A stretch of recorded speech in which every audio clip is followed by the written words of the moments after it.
All right, we are live. This is Sound Booth Theater Live.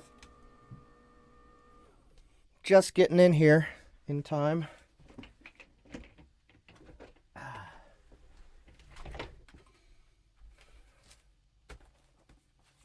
set myself up here. How's everybody doing?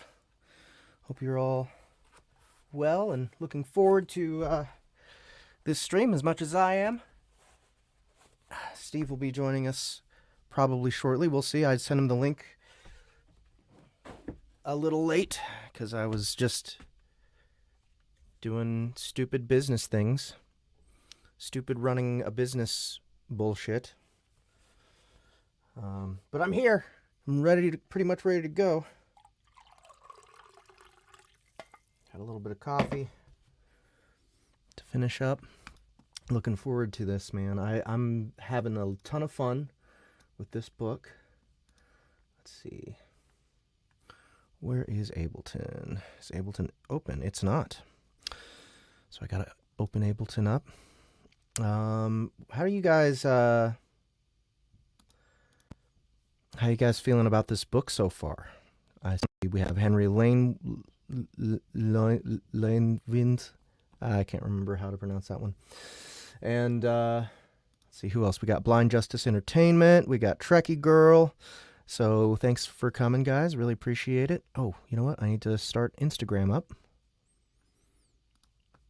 Go live. There we go. And also I need to ping everybody in the Discord that this is happening. Boom. View on YouTube. There we go. Now I got the link. 1 sec, guys. Let me go ahead and talk to my damn Discord. Here we go.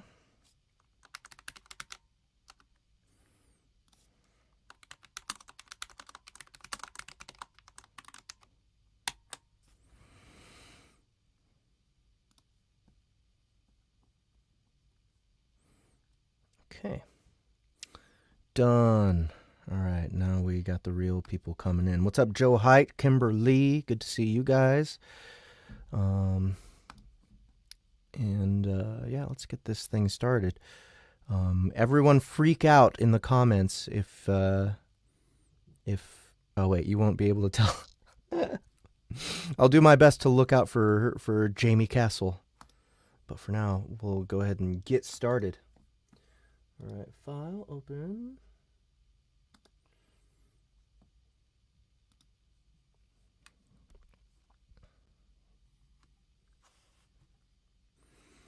Anybody have any specific comments? Oh, Cheryl's here. Hey, Cheryl.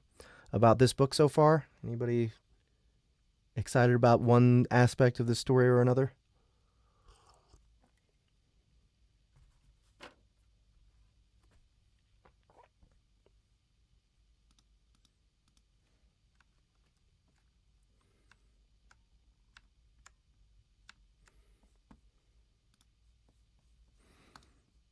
Okay, let's get my screen share going. Boom, and I think I can do this. There we go. That's better. Then when Jaime comes in, I'll change the format. Okay, here goes.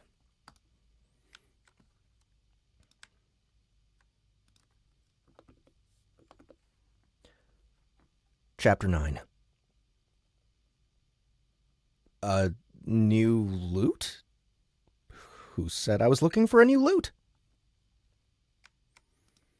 A new lute? Who said I was looking for a new lute? For a new lute? For a new lute? I asked, trying to keep my voice casual and not looking up from my stew. Is that not what you bards do?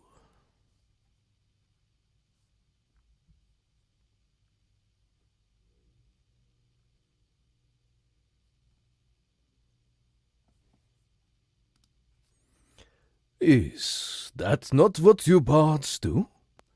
Is that not what you bards do? Kerr said. Play instruments and sing songs? Yeah, usually, but my lute. Yeah, usually, but my lute. Yes, I know. I destroyed it. But all that means is you should be looking to acquire a new one. I frowned. What's up, Tristan? Did Kerr somehow know about my bargain with Flem? How could he... How... Oh. Gotta plug this butthole over here.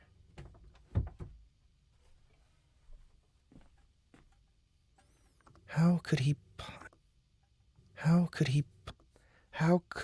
possibly, though?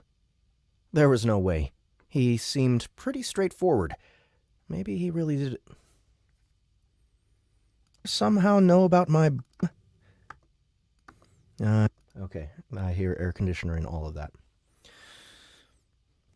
I frowned. Did Kerr somehow know about my bargain with Flem?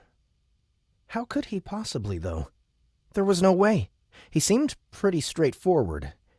Maybe he really did assume I would be looking to replace my instrument after he broke it.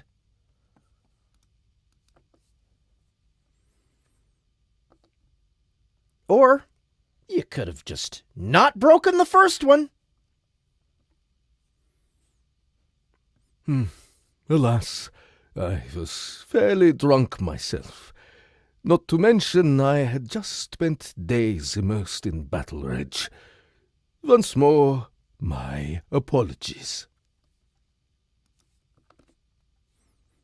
I eyed him, trying my best to suss out any deceit.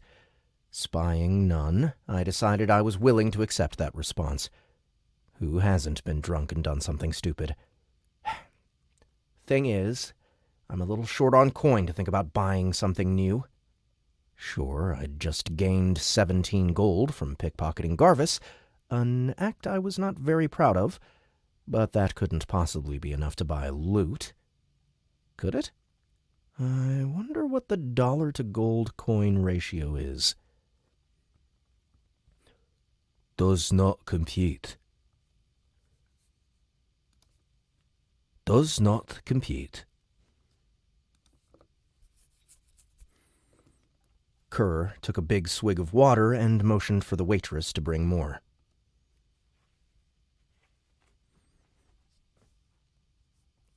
Hey, Brian. Yes, Summoner will show up on Audible very soon. To bring more.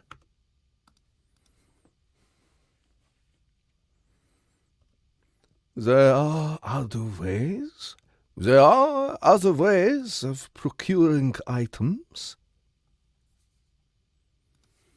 There are other ways of procuring items, he said.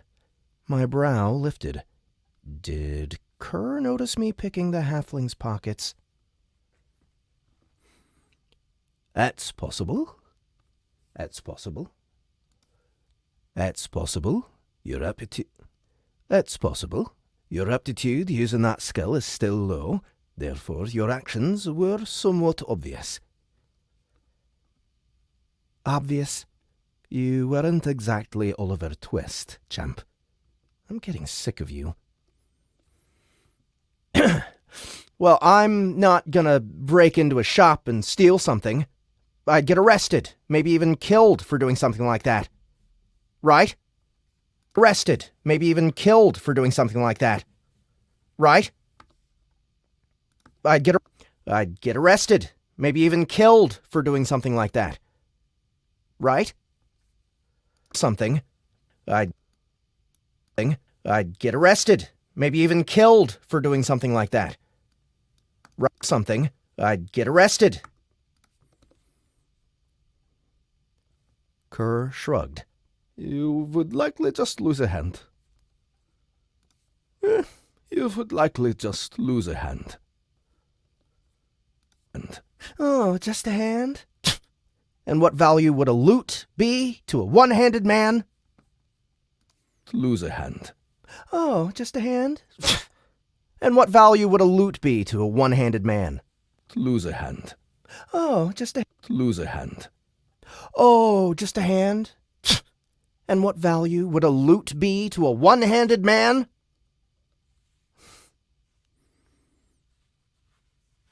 Hey, Carrie, good to see you. Brian, thanks for hanging out and giving this a shot. Hopefully it picks up enough to interest you further. Man? Man? If that man were you, I'm not sure most. Man? If that man were you, I'm not sure most would notice a difference. That stings. I dropped my spoon and leaned back in my chair. You should be less sensitive. Besides, you could have easily been killed by the halfling a few moments ago. Somehow you managed to survive that Somehow you managed to survive that little ordeal. I don't know about easily, I argued. Then, after a few moments of silence, I added, You think he could have killed me? Kerr nodded. Your luck is fairly high. Seriously, what does that even mean? How are people ranked here? Are you messing around about all this? A lesson for another time. A lesson for another time. A lesson for another time. A lesson for another time. A lesson for another time. A lesson for another time. A lesson for another time. A lesson for another time. Another time. A lesson for another time. Another time. That's so hard to say. Oh, awesome! Hope you like identity theft. Please let me know how you feel about it.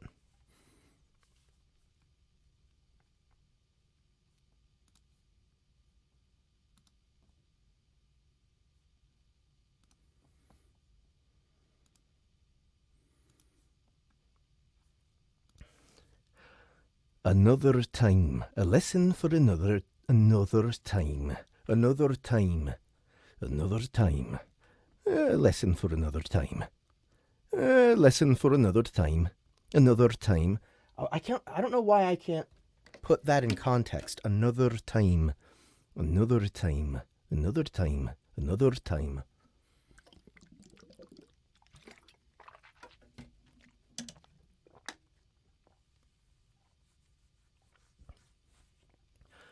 A lesson for another time. A lesson for another time. Perhaps once your intelligence is greater than a four. A lesson for another time. A lesson for another. A lesson for another. A lesson for another time. Perhaps. A lesson for another time.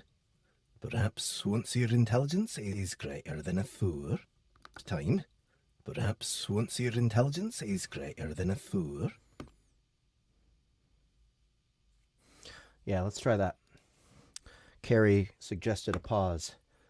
Listen for another time.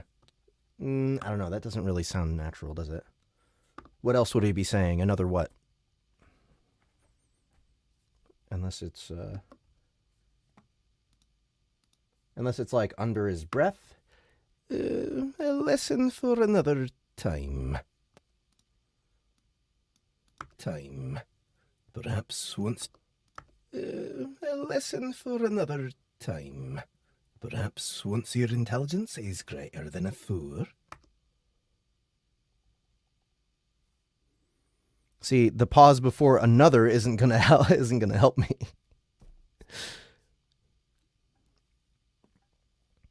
It's the another time, another time, another time. A lesson for. Oh, let's see how it sounds. A lesson for another time. Maybe that's better. A lesson for another time. Time. Perhaps. Time. Perhaps once your intelligence is greater than a four. Oh, Kimberly, so glad you like Aced. Really appreciate that. Yeah, unfortunately, people were skeptical of it when it first came out, and I don't know if it's if it's performed any better since it released. Got some reviews.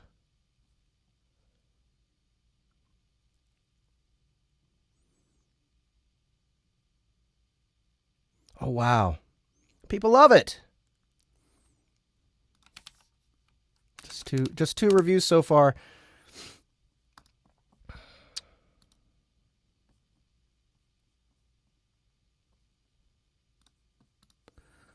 I need to look at the sales here. Yeah, not doing great. Greater than a four.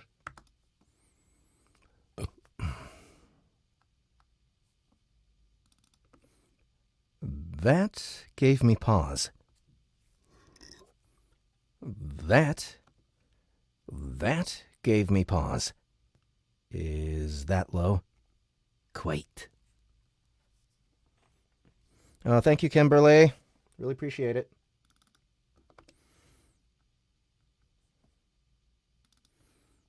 I know I'd never been the brightest crayon in the box. My grades in high school had proven that. But I'd never considered myself dumb. I was smart enough to make a decent living off my music until my agent screwed me over, convinced me not to take a deal with a mid-size label. Said better would come, only it never did. Then the suits were no longer interested in us when we came crawling back, and my agent was no longer interested in me. My band broke up, and we all stopped talking. Goddamn suits. That was how I wound up stuck with a regular Friday at the heart-shaped box half a year back. I was on the precipice of something great, and then wham! All my dreams washed away in an instant. On another day, that little man might have mopped the floor with you. On another day, that little man might have mopped the floor with you. Kerr looked around the tavern. Something this establishment would benefit from. Still, there's a bit of a difference between a barroom brawl and shoplifting, don't you think? Still, there's a bit of a difference. I asked, deciding I was hungry enough to quit my mope sesh and return to the stew. A fight is a fight, whether in combat or as a battle to achieve a goal.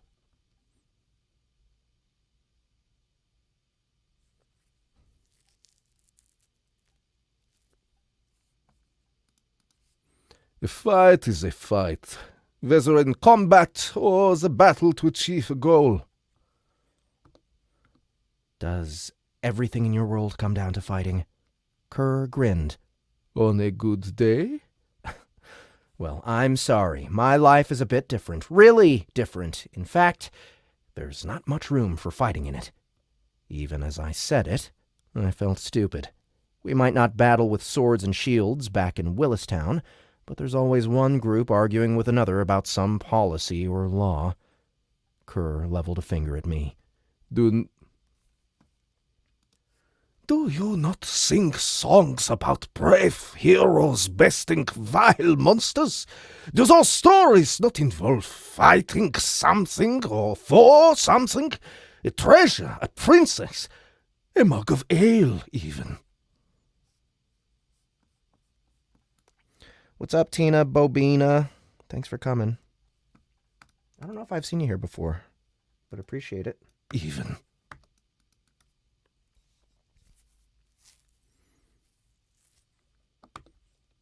Well, yes, I suppose so. And there is the point. Conflict is the thing that makes people desperate enough to listen to your singing. It is certainly not for your quality. You're singing! It is certainly not for your quality. You're singing! It is certainly not for your quality. Life without conflict is no life at all. There's nothing that makes a man relish living like being near death. You're singing! It is...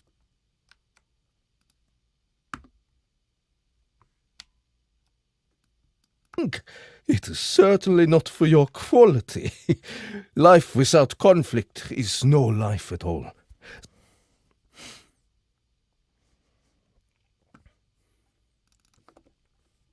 We were quiet for a bit, listening to Clay and Pewter banging around the tavern, the few patrons talking and laughing.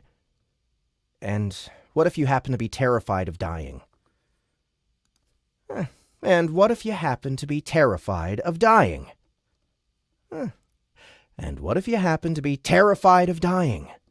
Then get good enough at fighting that you do not fear death. It is a simple solution to a complex problem. Yeah, easy for you to say. Look at the size of you. There's never been a fight you couldn't win. You know nothing of my battles, Kerr said, sterner than I'd heard him yet. It made me wonder what trials filled his past, and reminded me he wasn't alone just the night before. He'd been surrounded by fellow Brogs. That's fair. But you saw how badly I fought earlier.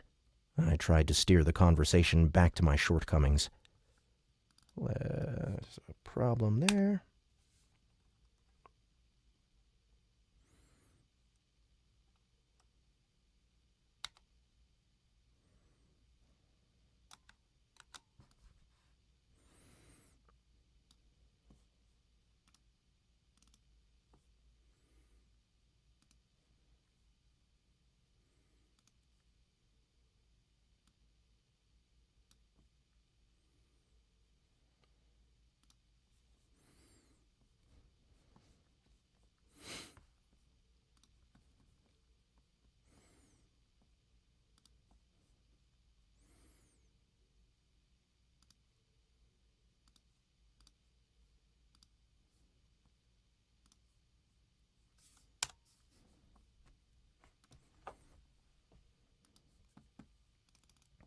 Conversation back to my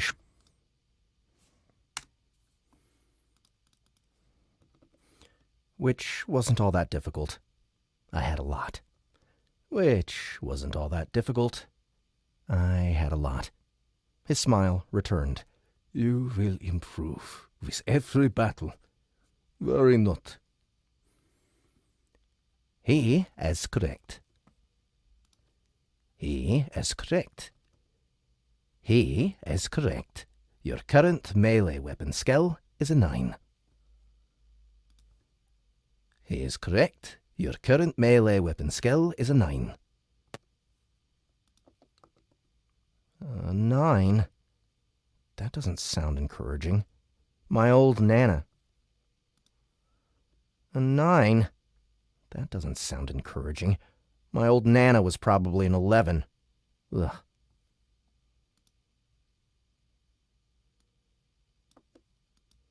A 9? That didn't sound encouraging. My old Nana was probably an 11.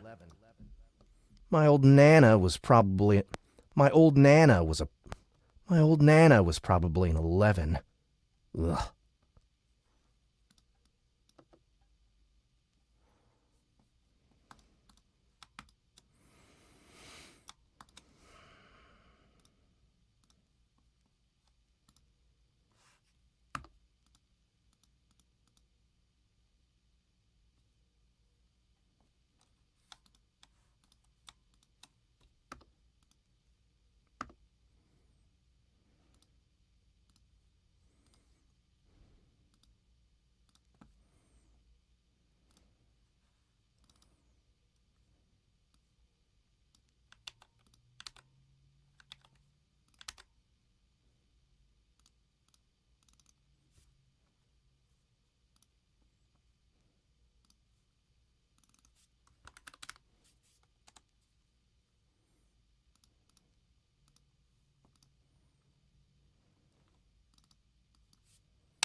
Sorry, guys. Just have to fix the script here.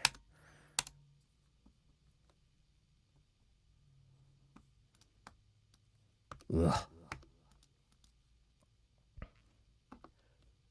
Information unknown.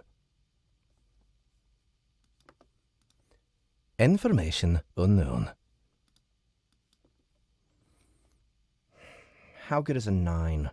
I asked Kerr. Since the screen was a worthless pile of garbage, I wondered if every skill in this world was based on a number system. I wondered if every skill in a number system. I wondered if every skill in this world was based on a number system. I wondered if every skill in this world was based on... 9 is higher than 8, lower than 10, he said. That answer didn't reveal whether or not he knew what I was talking about. He doesn't. Does he have a you? No. Does anyone here? Only you. Aren't you just the shiny penny? But how do they know what they're good at? By living. Duh. So, I don't actually need you? Psh. You wouldn't be able to live... Psh. Psh. You wouldn't be able to live without me. Psh. You wouldn't be able to live without me. Psst. You wouldn't be able to live without me. Oh, thank you, Tina Bobina. Appreciate it. To live without me. Without. Psst. You wouldn't be able to live without me. Without. Psst. You wouldn't be able to live without me. I wasn't sure if the screen was speaking metaphorically or literally, but I let it go for now. I couldn't help but wonder why I was special enough to get this detailed, play-by-play look at the world around me. I couldn't help but wonder why I was special enough to get this detailed, play-by-play look at the world around me. It seemed apparent that the screen wasn't ready to answer such deep questions. It seemed apparent that the screen wasn't ready to answer such deep questions. For now, I couldn't help around me. It seemed... Did the fight injure your head? Kerr asked, likely noticing my faraway stare as I conversed in my head with the screen like a mental case. Sorry. Just thinking... This is all new for me. He smiled. Be proud you fought for something, Danny. That is what is important.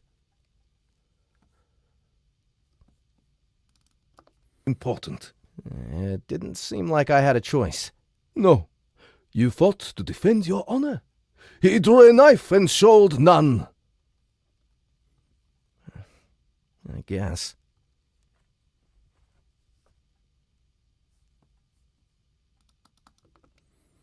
I'd never thought of myself as having any sort of honor. Though after what Kurt did, I can't say it didn't feel good to stand my ground against a hot-headed thug. You have a limit which you will not allow yourself to be pushed beyond. And that is a good thing. It is the cowards who never fight for anything that will always break loyalty at the first opportunity. People like that are worthless. Worthless. People like that are worthless and gutless and should not even exist.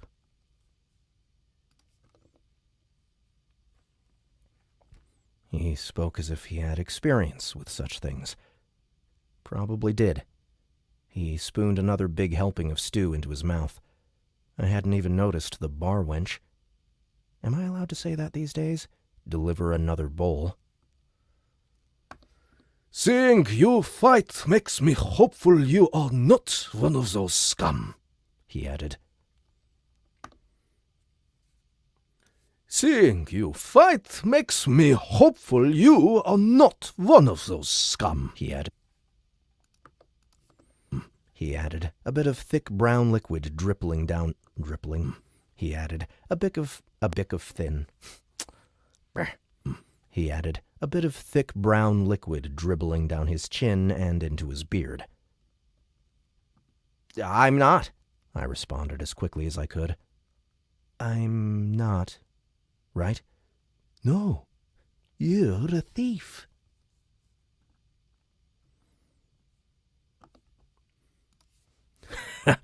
Words do not carry the same. Words do not carry the same weight as watching you in action, Kerr said.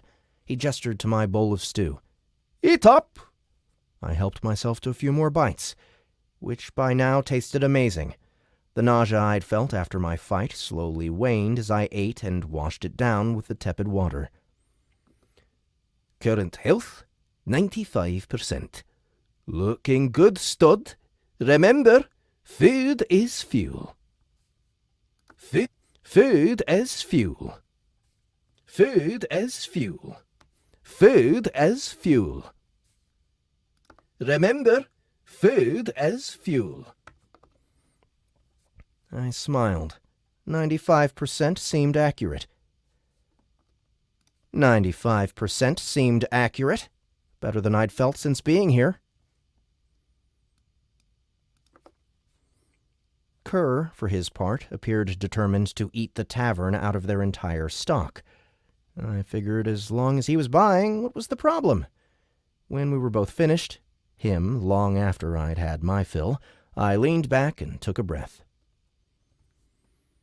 A breath. I'm stuffed. A breath. A breath. I'm stuffed. I'm stuffed. Kerr patted his stomach. With that completed, let us see about procuring you a new lute. Really? I asked. Why are you helping me now? What happened to the asshole who broke my lute? In response, he lifted his mug. Water, not ale.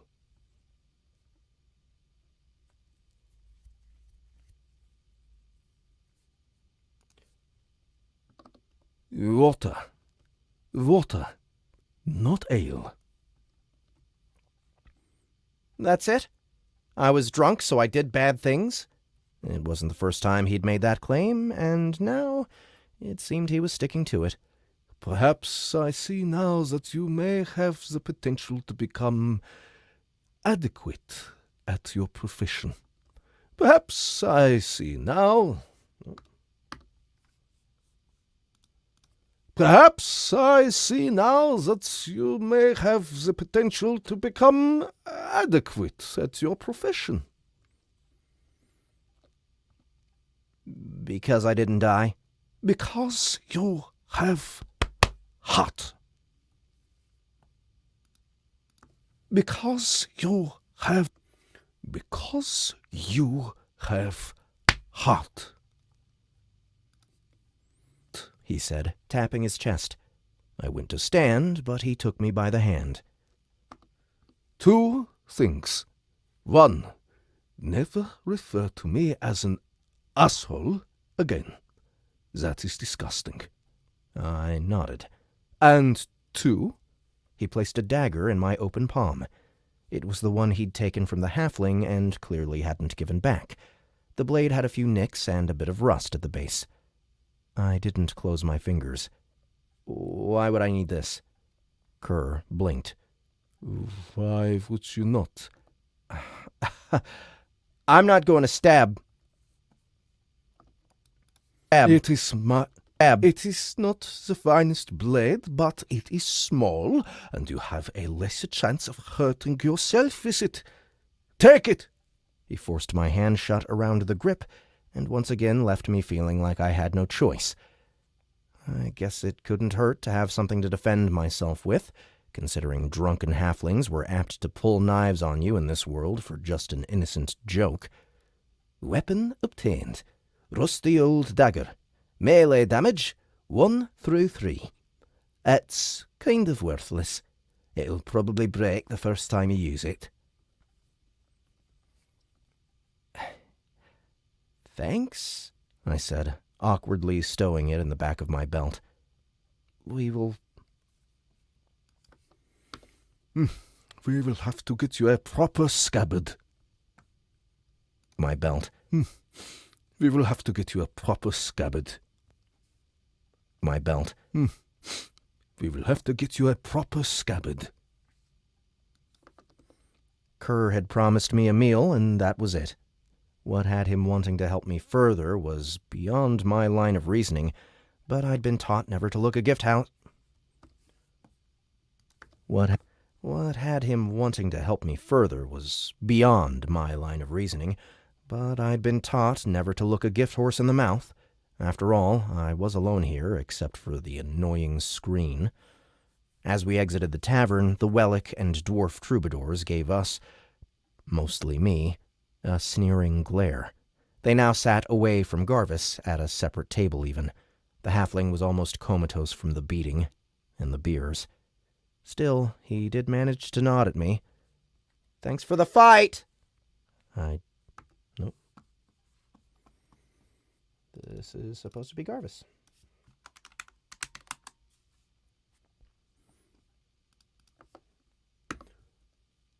Thanks for the fight.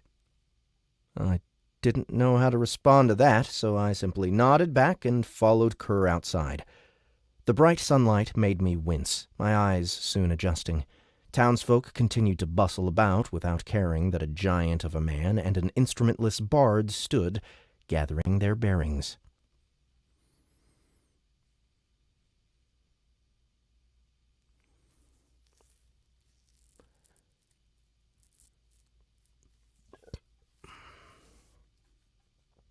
Townsfolk continued to bustle about without caring that a giant of a man and an instrumentless bard stood, gathering their bearings. Wait, Kerr said, raising a hand. Now what? Raising a hand. Now what? Kerr motioned for me to follow him. Over there. He pointed to a small alleyway. Someone had parked a brightly painted wagon in it. What's that? The wagon. The halfling learned his lesson, but the others should not support his trade or behave as they did in an upstanding establishment. We must teach them a lesson. Wait, what? Who was this guy? Batman?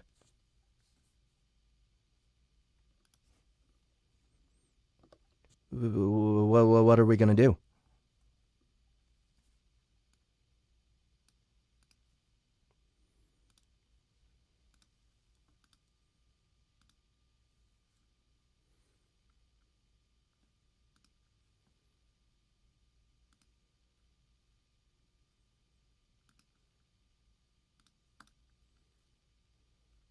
What are we going to do?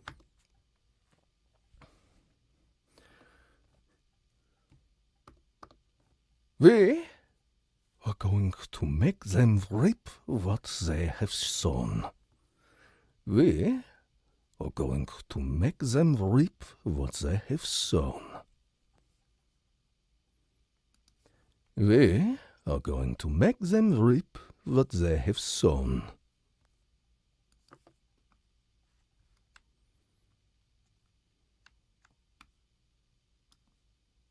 Next chapter.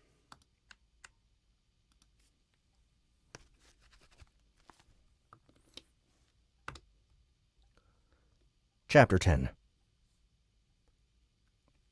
Kerr only laughed to himself as he hurried toward the wagon. A childish sound coming from such a big fella. I followed, but moving wasn't easy, given how much I'd eaten and the beatings I'd endured at the hands of a halfling. What an embarrassing thing to say. It was like admitting Vern Troyer got the better of me. God rest his soul. Eventually, I reached the wagon and found Kerr already rummaging through it.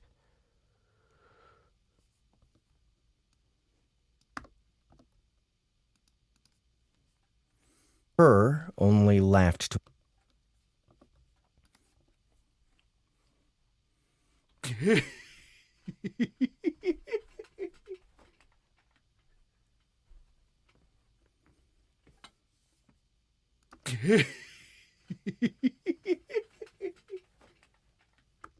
Okay. I gotta leave the headphones behind for this.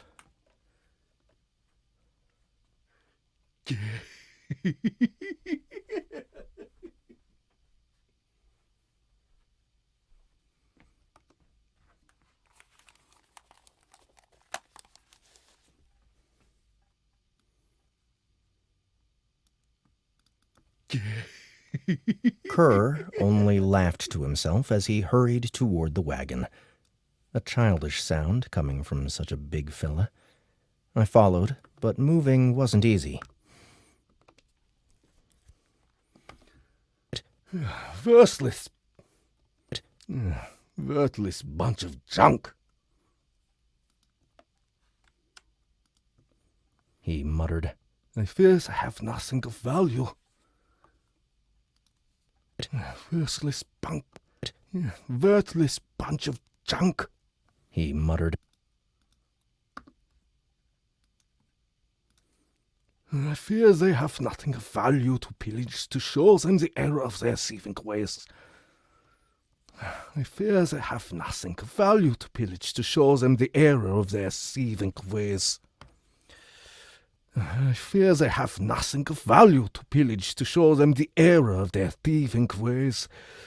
Nothing is worse than a man who takes what is not his without fighting for it. I didn't bother pointing out that was exactly what he wanted to do. My clash with Garvis was long over. I guess because it was a lesson, it didn't count? I wasn't the one to argue with the giant. Looking over my shoulder, I expected to see someone eyeballing us. The streets were empty. I suppose everyone was eating or working, being midday.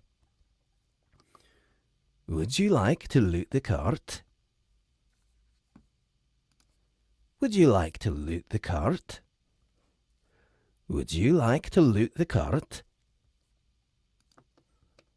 Do I need your permission? You are the master of your... You are the master of your domain. Another Seinfeld reference. Was the screen trying to tell me something? Nope. Stop reading into things. Nope. Stop reading into things.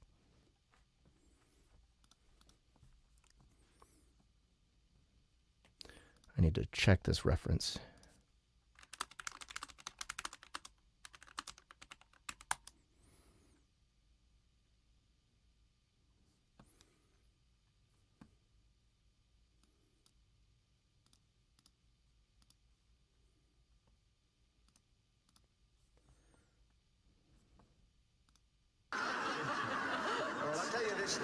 I am never doing that again.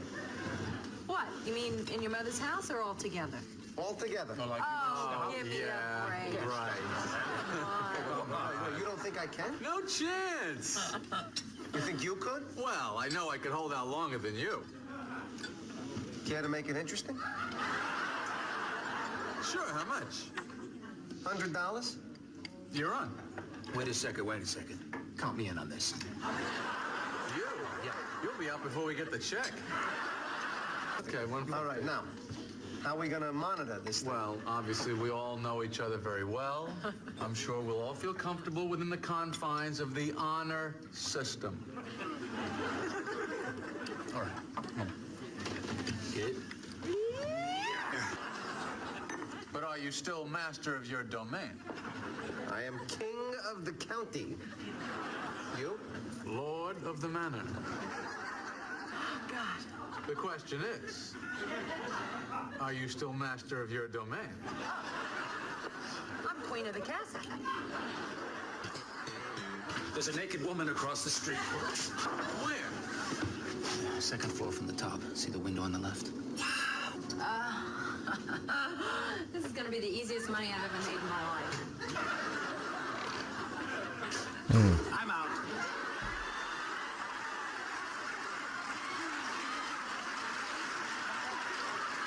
Hey, Tom, I'm yelling at strangers on the street. Hello.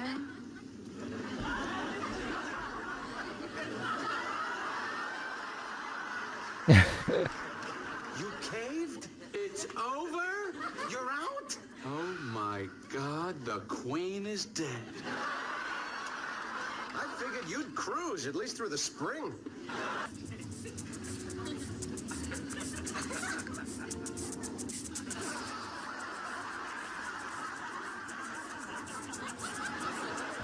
Yeah. Okay, well, nothing useful there.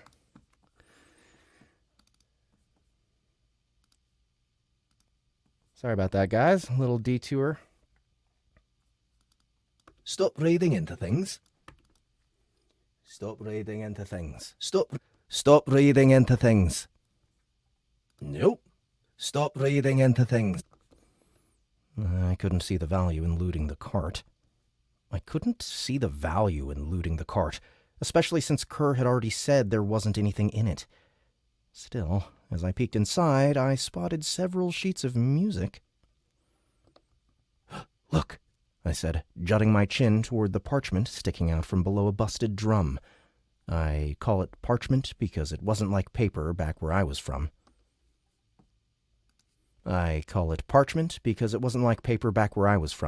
This had a rough quality to it, and frankly looked a lot more durable than A4 sheets of printed paper. Kerr tugged at his long beard. Not very valuable. I was hoping they might have a lute, but perhaps those mean something to them. A worthy lesson, Danny. Should I take them? Do you need my permission?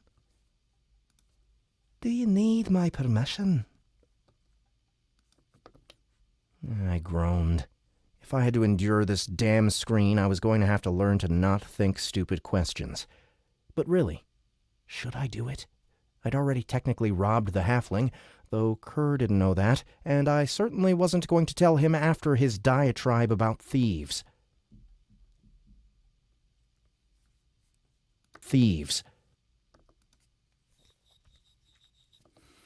Dispense justice, Danny. What's up, Mystic Barking Cow?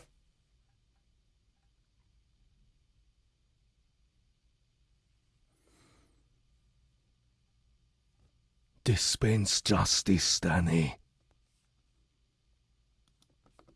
Kerr said, inviting me to do it.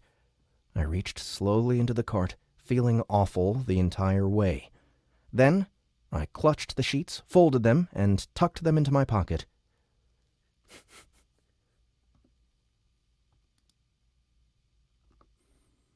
You have decided to continue your life of crime.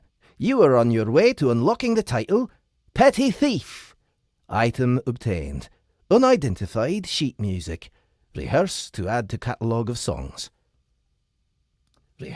Rehearse to add to catalogue of songs. Petty thief. My heart sank. I'd never in a million years considered breaking into someone's station wagon to steal a bunch of papers. I'd never in a million years considered breaking into someone's station wagon to steal a bunch of papers. Yet here I was, in this strange world, doing just that. The only way to press forward was to imagine this wasn't real. It was just a dream. And what better way to live a dream than to do precisely the opposite of what I'd do in real life? I returned my attention to the wagon.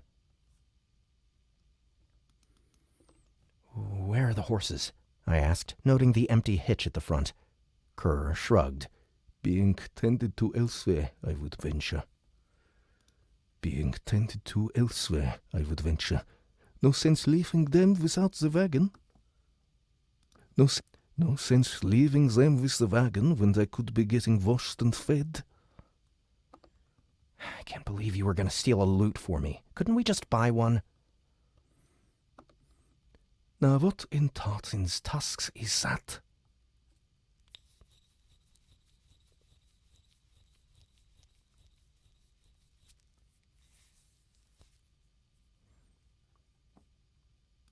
Now what in Tartan's tusks is that? Ignoring me, Kerr stuck his head deeper into the rear of the wagon, his own rear sticking up. Ignoring me, Kerr stuck his head deeper into the rear of the wagon, his own rear sticking up and waggling behind him like a dog searching through a pile of dirt for a bone.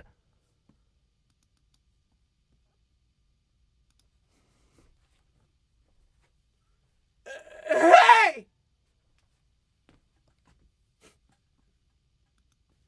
Hey! Bone. Hey!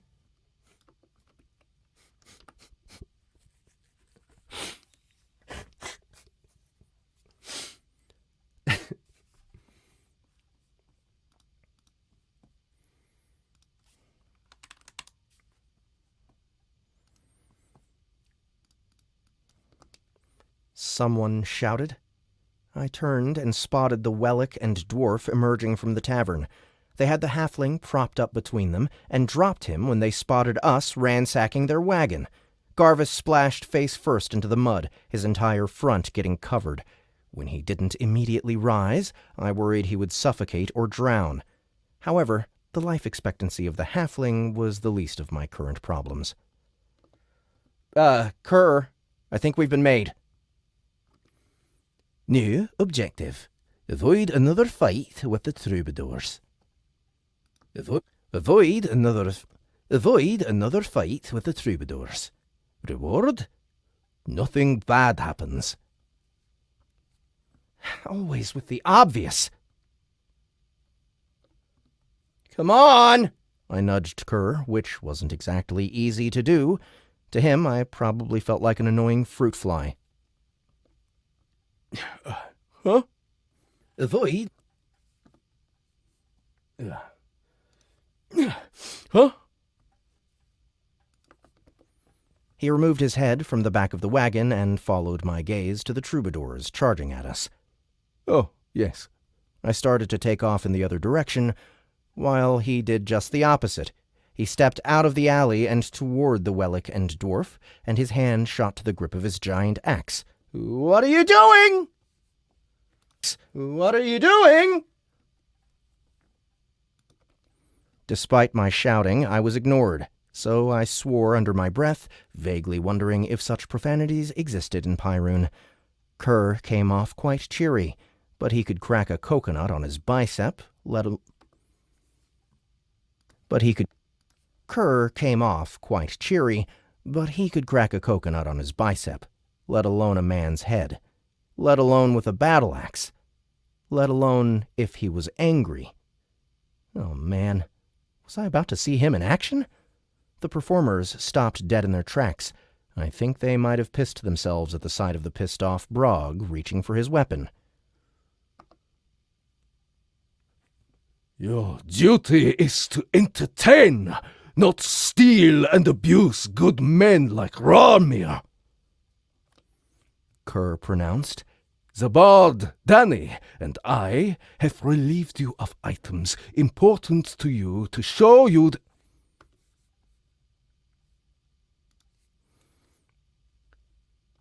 The bard, Danny, and I have relieved you of items important to you to show you the error of your ways.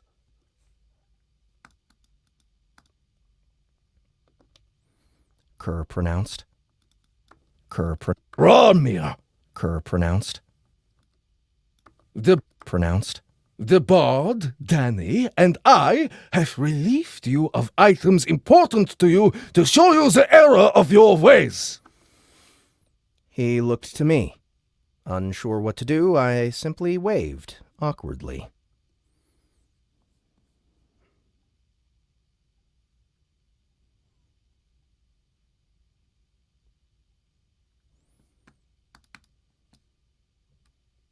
All right, we'll give Gary the dwarf. Gary gets dwarf.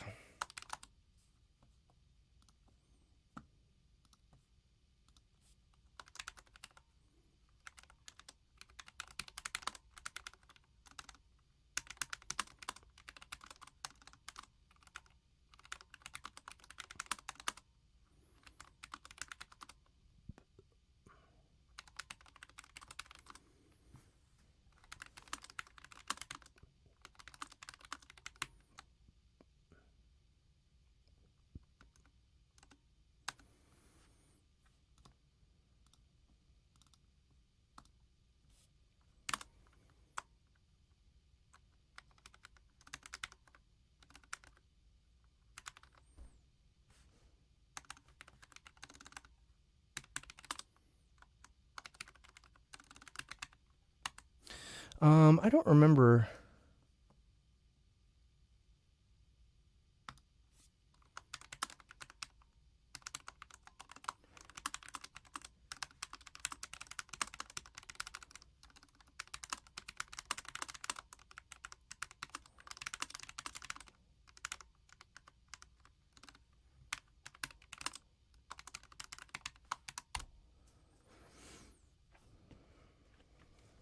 All right, just making sure with Jaime. He said he's not going to be able to make it today, which is fine.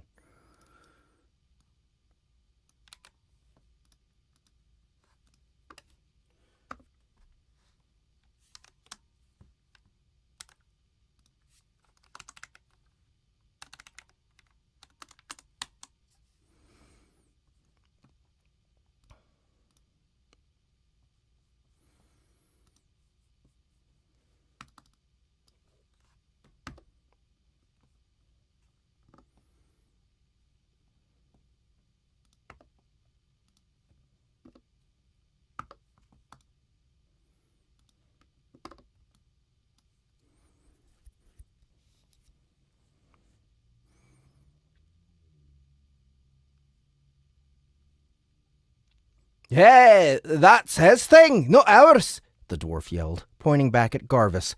The halfling muttered his own curses, and I noted they were not the same as mine. At least he was alive. We're just trying to make a living, the best we know how. Kerr was now stopped in the middle of the street, bouncing his axe shaft against his open palm. Averting your gaze when your fellow... Averting your gaze when your fellow does wrong makes you equally guilty. I do hope you learn from this disagreement and walk away better for it. Kerr's fingers tightened around the grip of his axe. But if you would prefer a fight, that is your choice.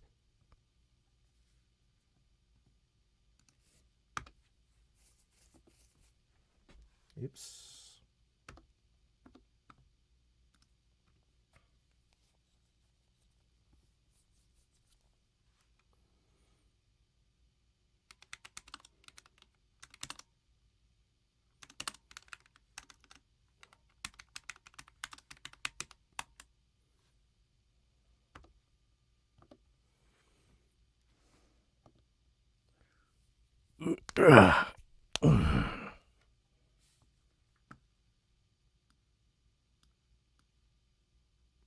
Choice.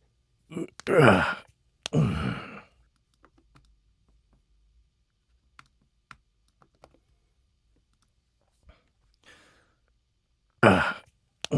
twisted his neck, and it sounded like firecrackers. The troubadours looked between him and me, anger reddening their features. Their lips pursed. Then they took a step back. The Wellick woman stared daggers at me.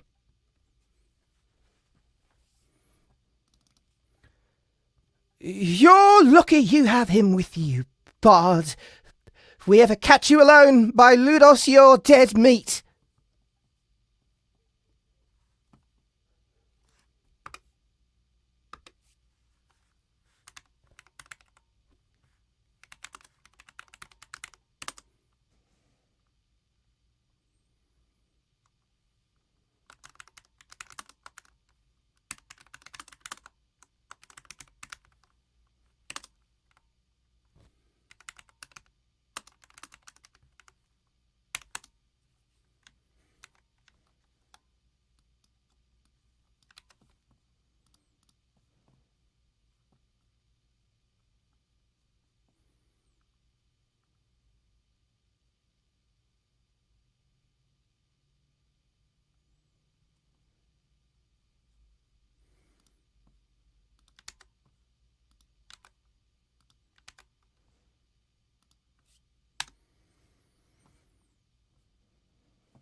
Justin and Andy will be here. Also, Ian Walker is going to be in this one. He's going to be Garvis.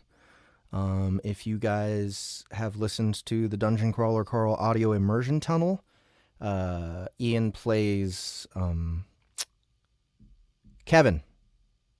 Ian plays Kevin. So he's a Scouser in that role, but he doesn't naturally have a Scouse accent. He just knows it really well. So I think I'm going to have him do his natural accent, which is English, but it's also kind of like Americanized English because he's been living here for so long. We'll see how it goes, but I think we want him to have that accent instead of the Scouse, because I want to take the character of Garvis a little bit more seriously, and it's kind of hard to take a character seriously with a Scouse accent. No offense, Scousers. If I catch you alone, by Ludos, you're dead meat.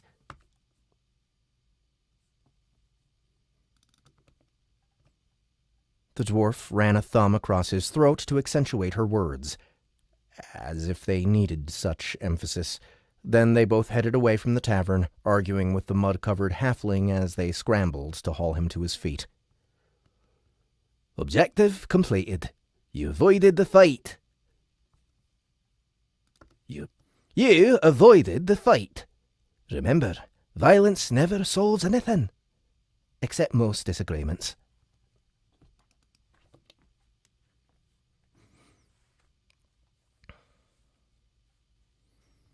I took a deep breath and smoothed out my clothes. Whew! Well, I thought we were going to have to take them. Not exactly the way I usually prefer to digest my meals. Whew! I thought we were going to have to take them. Not exactly the way I usually prefer to digest my meals. Those two would have been much more formidable than the halfling, if for no other reason but mere size alone. No challenge for me, but better that we do not engage with them with someone as puny as you at my side. He started walking down Main Street, away from the tavern. I had to run to keep up. Can we slow down just a bit? Ah, tiny legs. I forgot.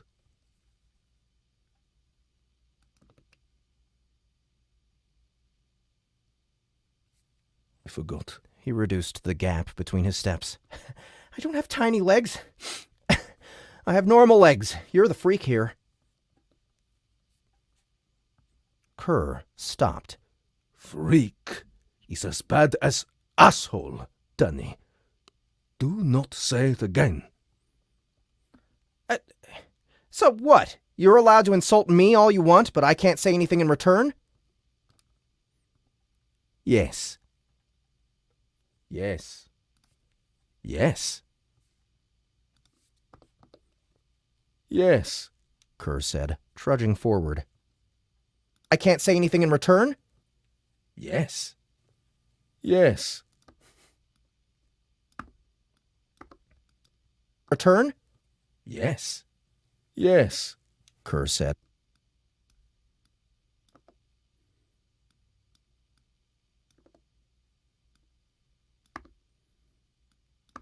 Return? Yes. Yes, Kerr said, trudging forward. Kerr said.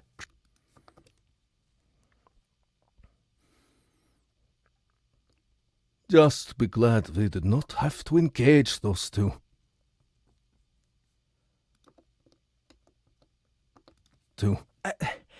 Didn't you just tell me that fighting meant everything to you? It does not mean everything. What did I tell you about fighting for a cause? Fighting for the sake of fighting is mindless. I am not mindless, Danny. Their lesson has been well learned.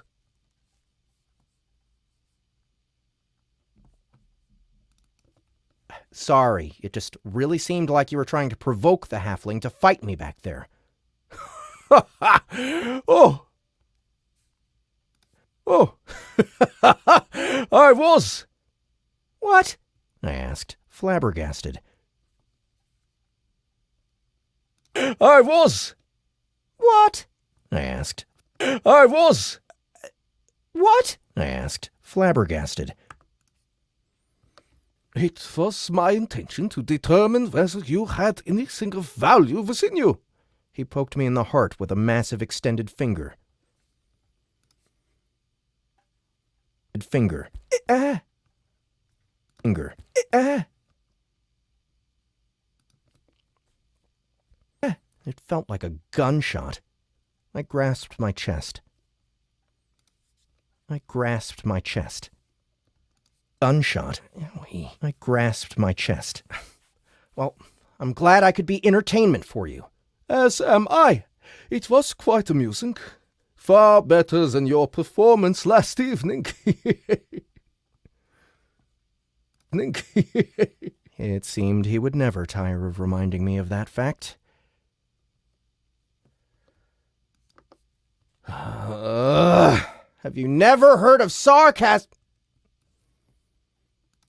The clatter of wagon wheels erupted behind us. I peered over my shoulder. The troubadour's cart careened recklessly toward us, drawn by horses now, and sending any townsfolk in their way scattering. Now you're in trouble. But alas, there are times when the gods demand we fight. He ripped his battle axe free from his back and turned, brandishing the weapon. It didn't just hum through the air as it moved. It didn't just hum through the air as it moved. There was a damn breeze. Instead of slowing to confront us, the troubadours swerved out of the way, scaring more townsfolk before they settled on a direction. With the Wellick woman at the reins, the horses galloped past us, spraying up dirt and mud.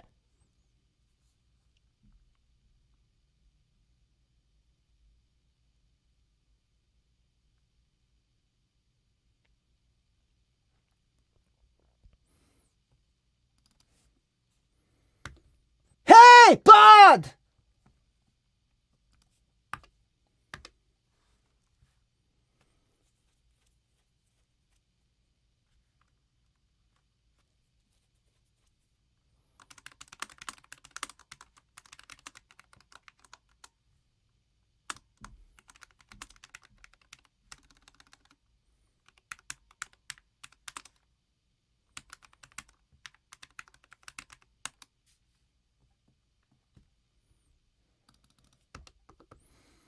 She shouted back at me.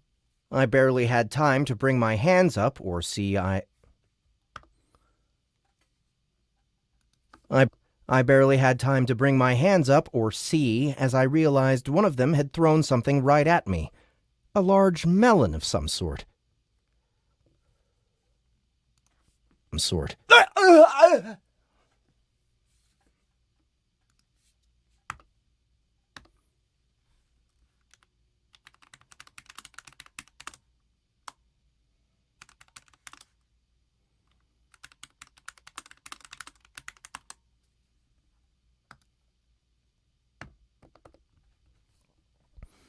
It exploded and sent me stumbling.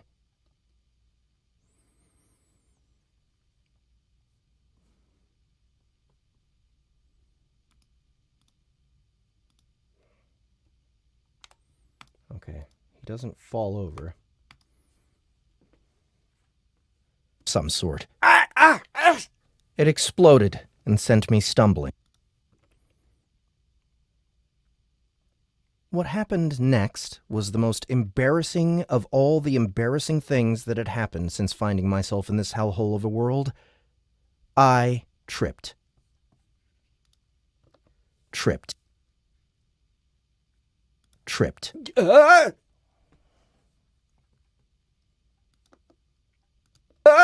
Into a well.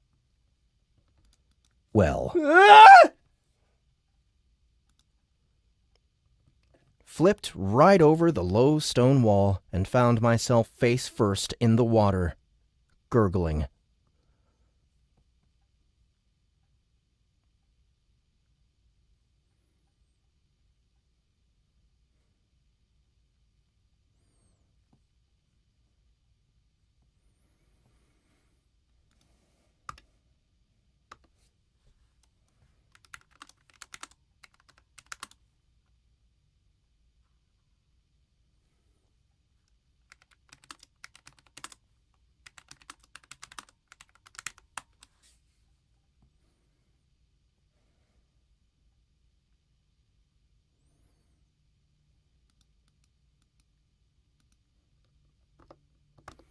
The water, gurgling.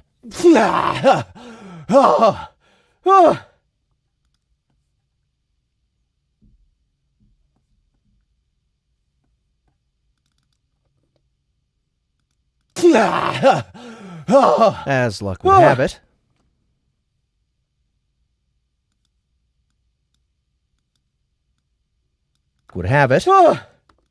as luck would have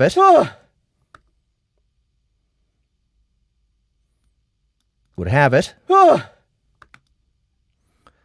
if twisting my ankle could be considered luck, my boot got stuck on the rim, so I didn't sink.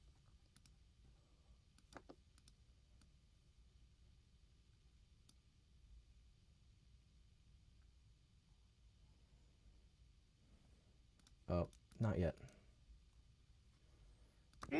Gurgling.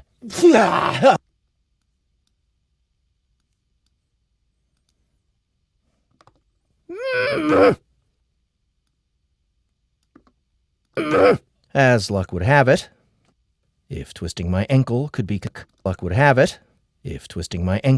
considered luck, my boot got stuck on the rim, so I didn't sink.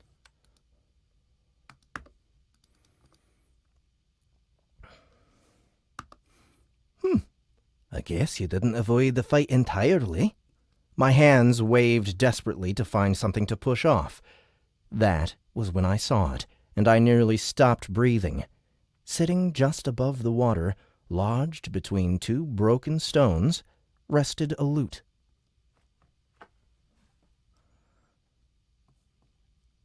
Fight entirely? My hands waved desperately to find something to push off. That was when I saw it, and I nearly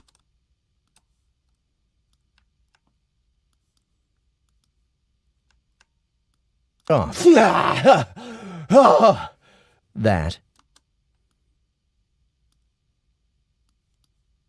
That was when I saw it, and I nearly stopped breathing. Sitting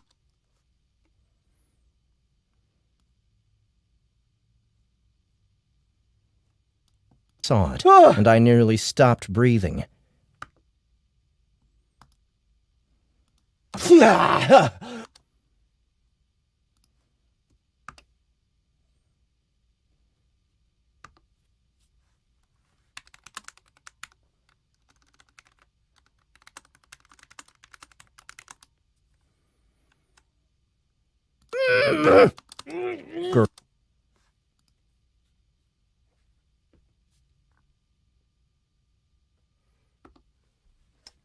Let's see.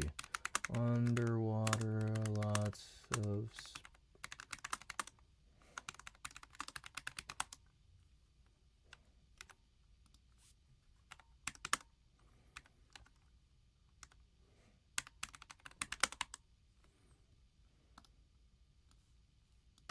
rested a lute.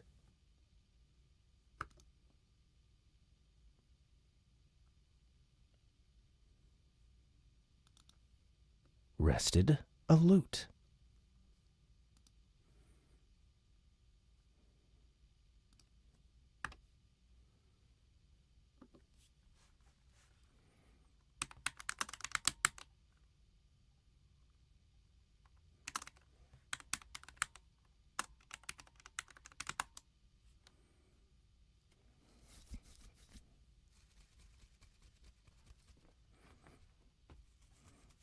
Is the bard is not in a cave. The bard is submerged in water, in a well.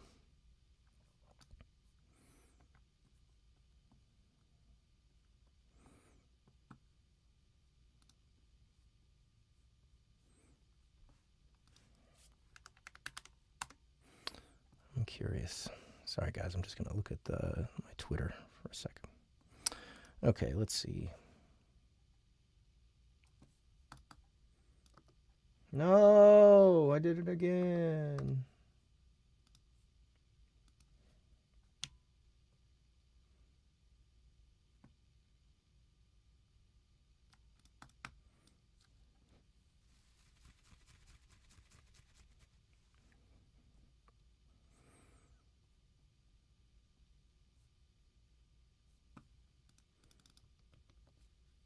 No sooner had my fingers closed around it that I was heaved out of the well and plopped down in front of Kerr.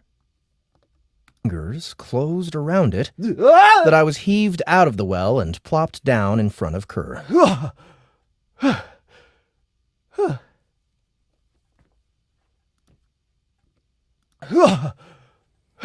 He'd lifted me as if I were a child. Hooves pounded in the distance as the troubadours fled. I could still hear them cackling like old hags. In front of Kerr. Closed around.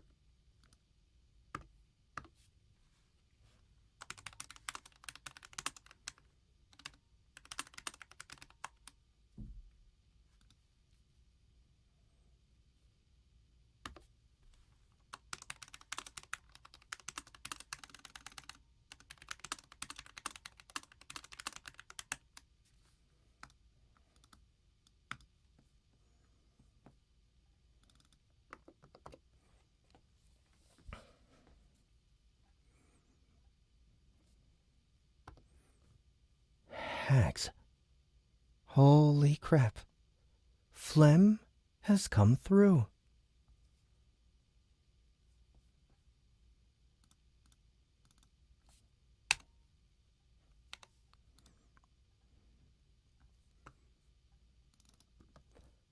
Hags never recant on their end of a bargain.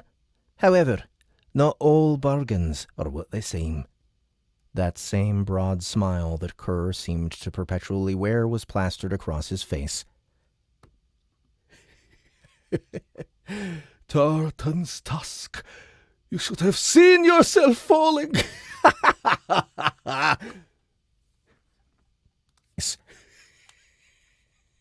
Tartan's tusks.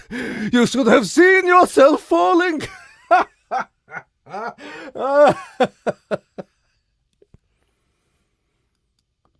Falling. He burst out laughing, having to sit on the edge of the well just to get a hold of himself. I stared down at the beautiful new lute in my grip. Objective completed. You have discovered a new instrument. Don't break this one. I didn't break the last one. Potato, potato. Item obtained. A truly fine lute. Unique. Ancient magic courses through the wood of your newly acquired instrument. There is no doubt in my mind this instrument. There is no doubt in my mind. There is no doubt in my mind this instrument. There is no doubt in my mind this instrument is too good for you. There is no doubt in my mind this instrument is too good for you. Go ahead, try it. I gave the strings a strum, and as I did, a jolt of energy filled my hands, spread up to my arms, and farther into my body until the whole of me felt on fire. It's a strum.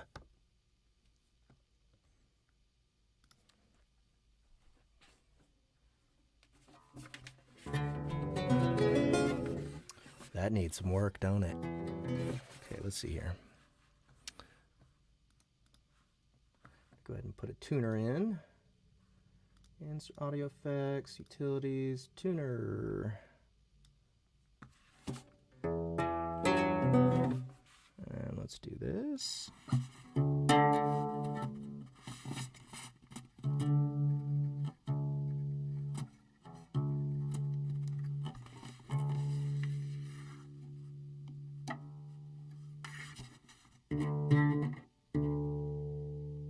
Wow.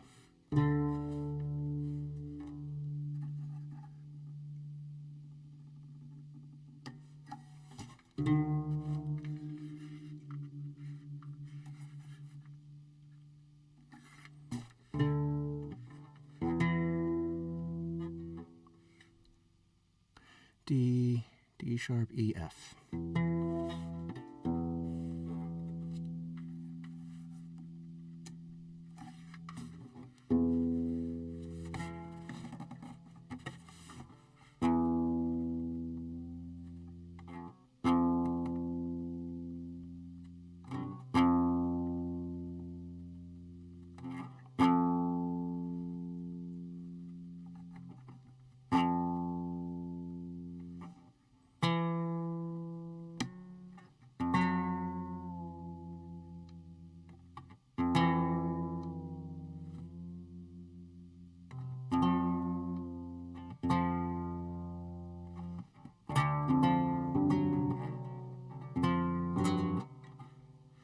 F, G.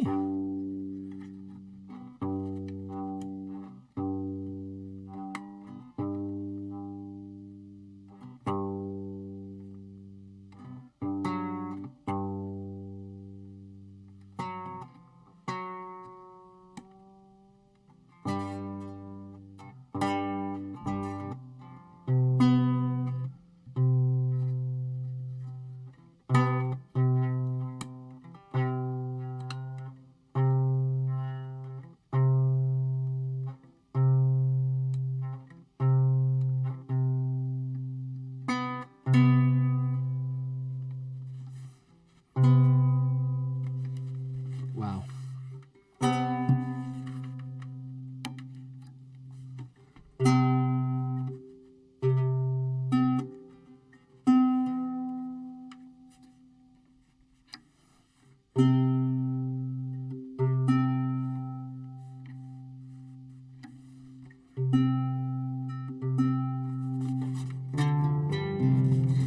All right, here goes.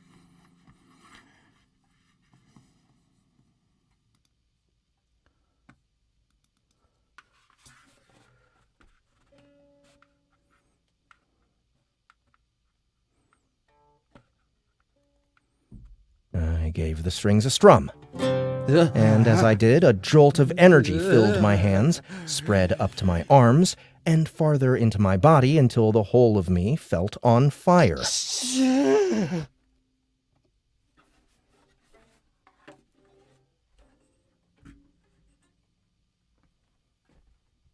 I was using my DAW to tune the instrument.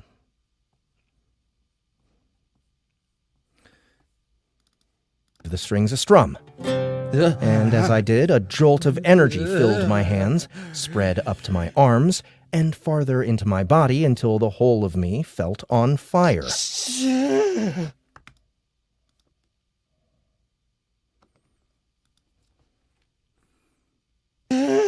Two new songs have been added to your catalogue. When you desire to play them, you'll know the way. Wow, and it comes with a soundtrack. Groovy, baby. Groovy, baby. Groovy, baby. Groovy, baby. The soundtrack.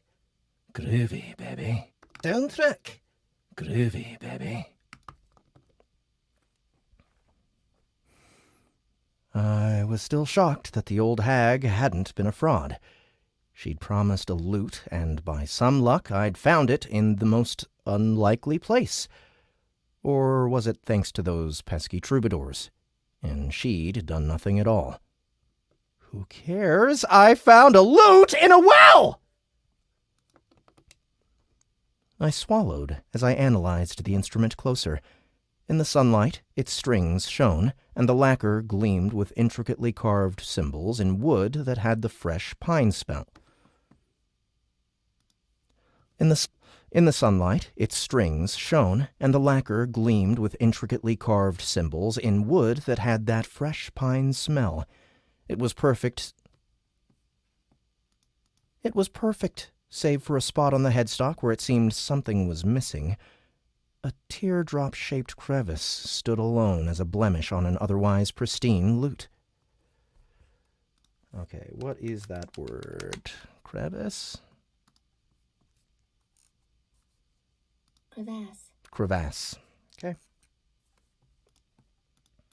A teardrop A teardrop-shaped crevasse stood alone as a blemish on an other... A teardrop-shaped crevasse stood alone as a blemish on an otherwise pristine lute.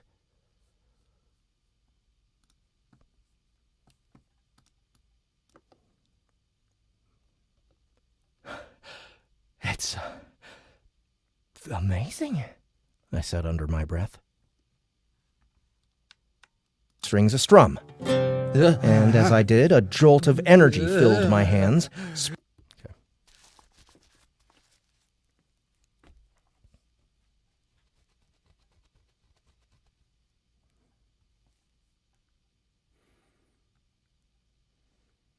Groovy, baby. Should I do the Austin Powers Groovy Baby? I was struggling to remember where Groovy Baby would have come from.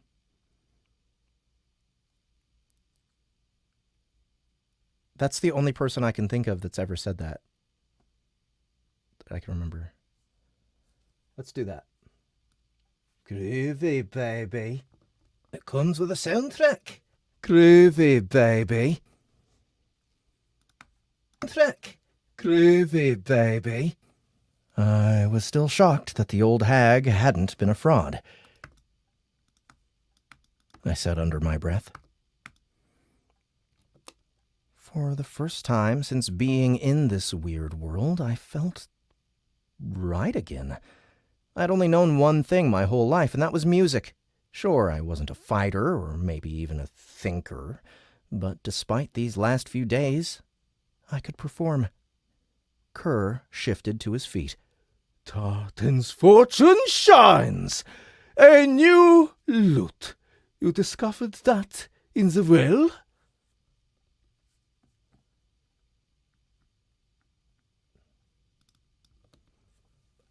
Unsure what to even say, I simply nodded. Congratulations!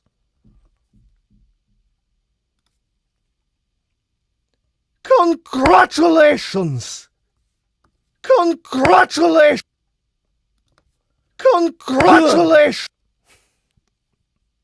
Congratulations! Kerr clapped me on the back. You are a bard once more. You are a bard once more.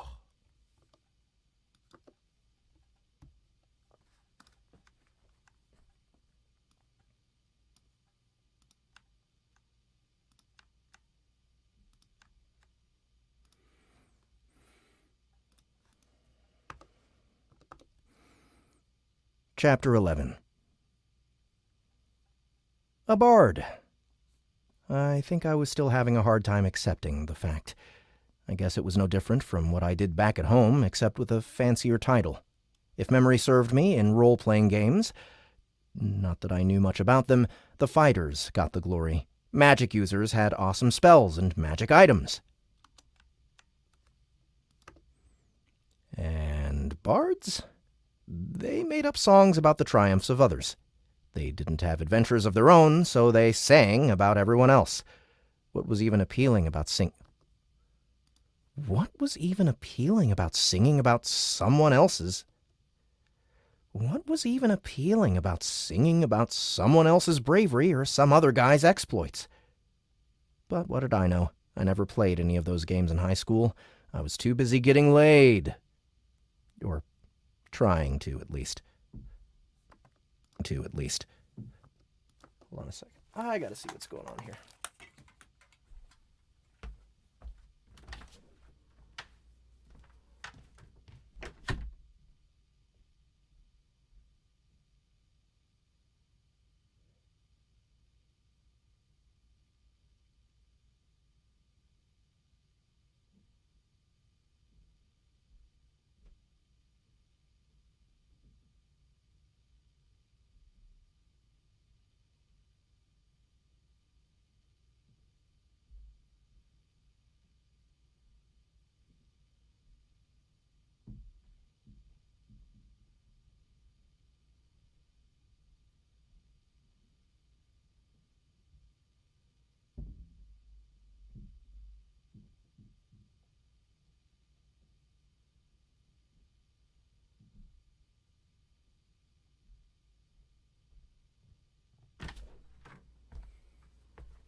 Just getting some noise out there. Wanted to make sure I knew what it was.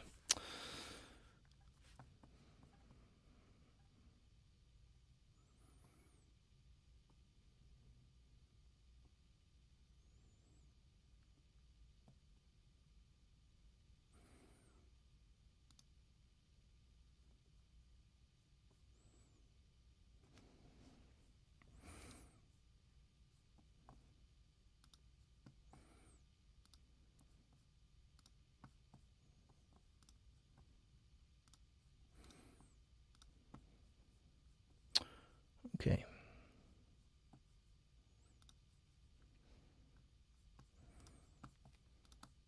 Trying to at least.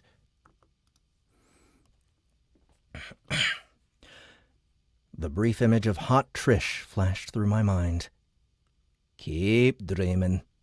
The screen was just being the asshat that it was, though that once again begged the question, am I or am I not dreaming?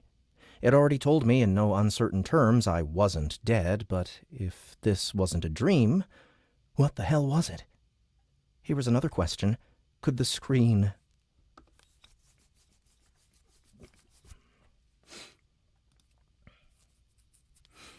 Here was another question. Could the screen be trusted? What if I was dead and it was lying? I suddenly became aware that Kerr was staring at me funny. What? I snapped. He shrugged. I have never seen someone so lost in thought after acquiring their heart's desire. It does not make sense. Does not make sense. You're telling me. But he had a point. And until I figured out exactly what I was And until I figured out exactly what was going on, I had to at least make it look like I belonged. If I told Kerr the truth, he might think I was crazy. Or worse, some sort of threat to his world to be dispatched. Or worse, some sort of threat to his world to be dispatched by Brog violence. If it floated like a duck, weighed the same as a duck, and was made of wood, it got burned. Even if Kerr was friendly at the moment, he had the size and skills to pulverize me into a Danny puddle if he wanted to, especially if he thought I was some kind of witch or time traveler. Whoa. Was I a time traveler? To a past that somehow... To a past that somehow had hags and Wellicks?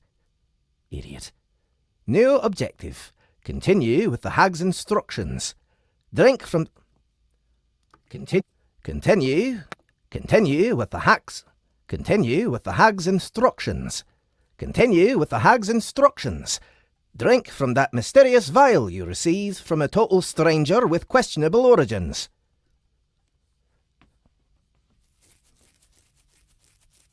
Yeah, but if I went Bruce Campbell, it wouldn't have the baby. It would just be groovy. Questionable origins. Oh. Crap! Oh! Crap. He's here. Very late. Sorry. Yep. You're fired. You're fired, sir. Yep. All right, let's see here. Origins. Oh! Did you want Austin Powers groovy baby or Bruce Campbell groovy? Oh. Bruce Campbell. Bruce, okay. Groovy, baby. All right.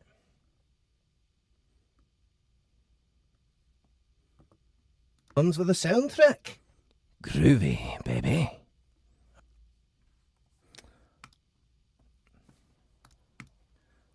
They're saying you're quiet. The folks are saying you're quiet, sir. No one needs to hear me. There you go. All right, I'm changing. I'm double thinking that here. Is Austin Powers more recognizable? I don't know. It's a good question. I think Army of Darkness is going to be more this audience, but at the same time, the baby part just throws me off. Because I can't think of anybody else who says groovy baby besides Austin Powers. I'm pretty sure Rhett wrote that part, and he was probably thinking Austin Powers. Okay. Trick. Groovy, baby. Yeah. Trick. Groovy, baby. Same.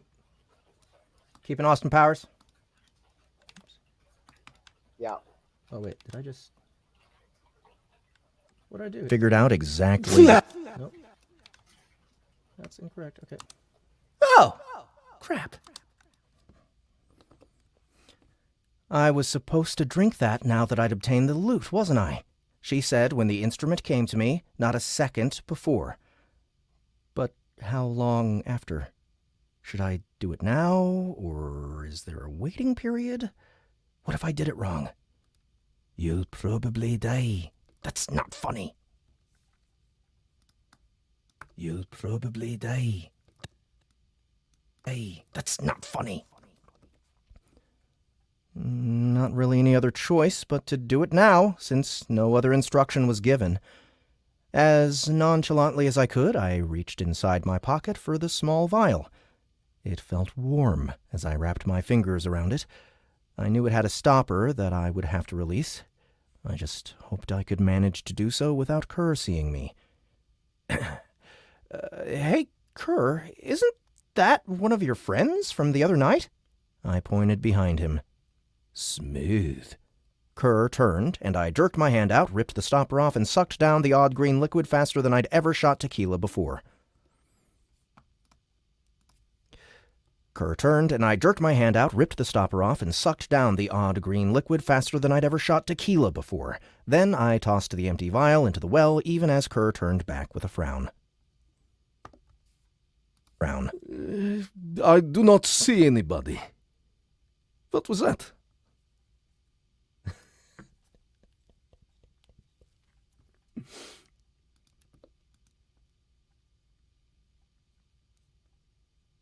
Frown. I do not see anybody.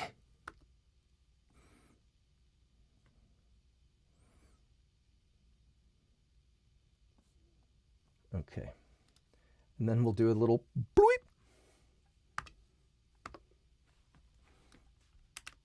Tiny, tiny,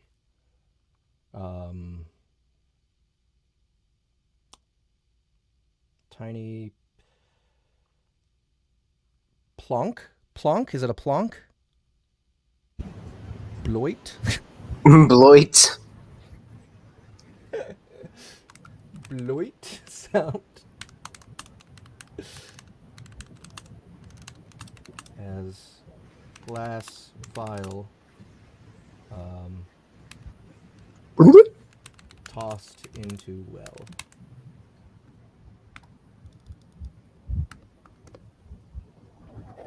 He peered over the lip of the well. A coin! I lied. Coin! I lied. A coin? I am purchasing you meals, and you so carelessly throw away gold? Why can't anything be easy? I, made a wish. Wish? What kind of a wish? Wish? What kind of a wish? He asked, eyes narrowing. If I told you that, it wouldn't come true now, would it? If I told you that... Narrowing. If I told you that, it wouldn't come true now, would it? I have never heard of such a preposterous thing. You have successfully distracted Kerr. Your talent at being a terrible friend has increased.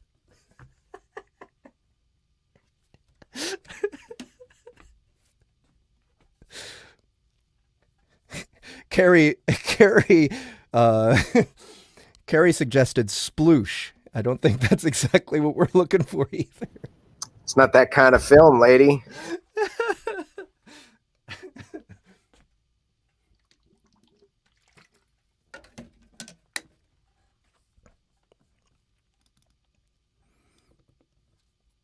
tried to respond, but at that precise moment, the contents of the vial began to burn, scorching their way through my insides. My throat suddenly felt like I'd swallowed a hot coal, nearly causing me to gag or black out. Possibly both. I couldn't tell because all of a sudden I started sweating intensely. Is it hot out here?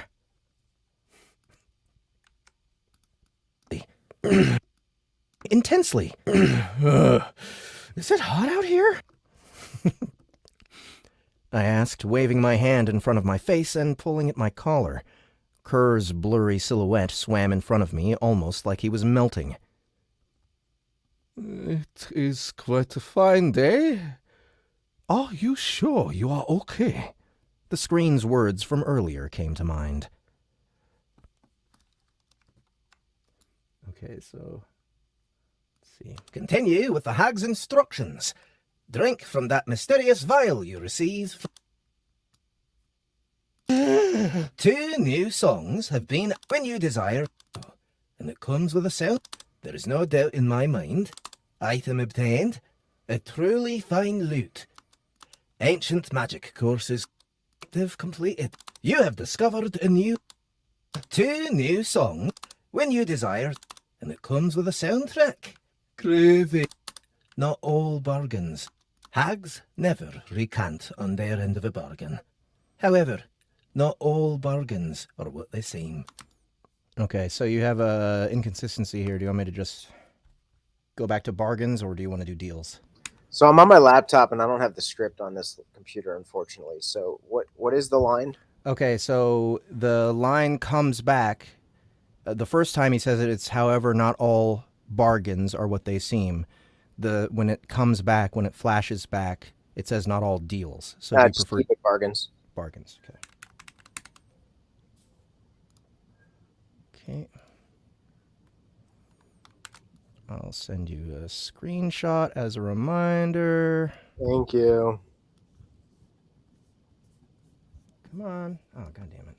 Currently, this laptop is going through the process of copying 192,000 emails from the cloud. It's going through a long process of trying to sync up with my desktop. Got it.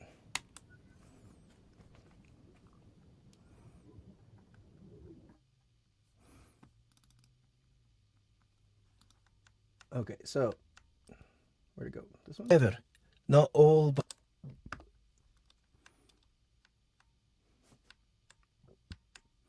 And we'll do a temporary delay on this one.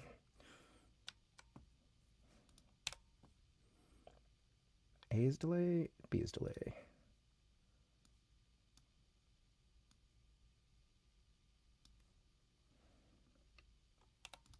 to mind. Hags never recant on their end of a bargain. However, not all bargains are what they seem. Whatever phlegm had given me was causing... Whatever phlegm had given me was causing this intense pain. I did warn ye. Oh, my God. Had she poisoned me? I'd been a damned fool to trust someone like her. Okay. Is this a flashback as well? Here, Danny boy, drink this and all your musical dreams will come true? Ask stupid questions you seek, but only first the one. Magic once given returns thrice. Goodness imparts before.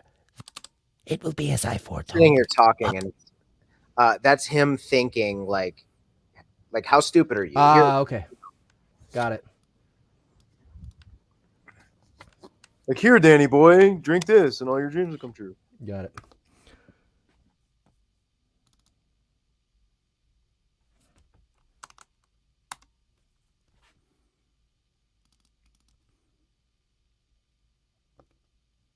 Here, Danny boy, drink this and all your musical dreams will come true.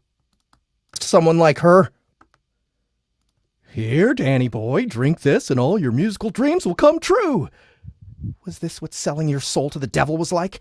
Only an idiot musician would do that. I guess I finally understood. That first one was very Yeah, goofy. very goofy. But he's not a voice actor, so I want to refrain from doing stuff like that. At least making it sound too close.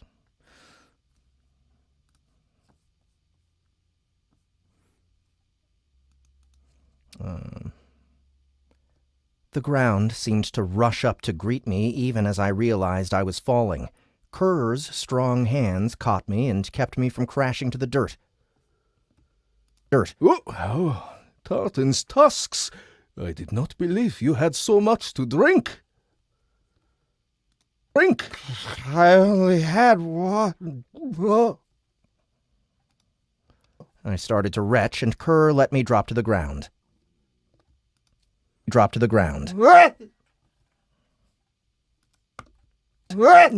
on me.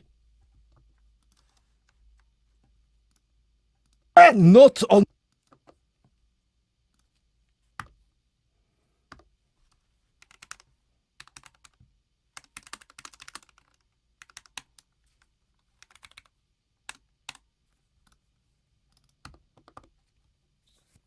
I crashed to the street, and a weird spasm danced in my gut, like someone was taking my insides, knotting them up and twisting them like a pretzel. It felt horrible. I'd had food poisoning a few times before the lamb, but this was 1,000 times worse.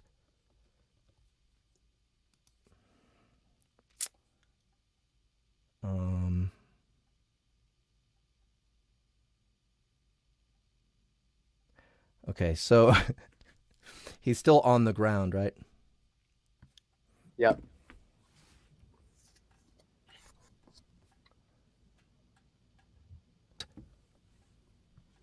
Maybe it's a concussion.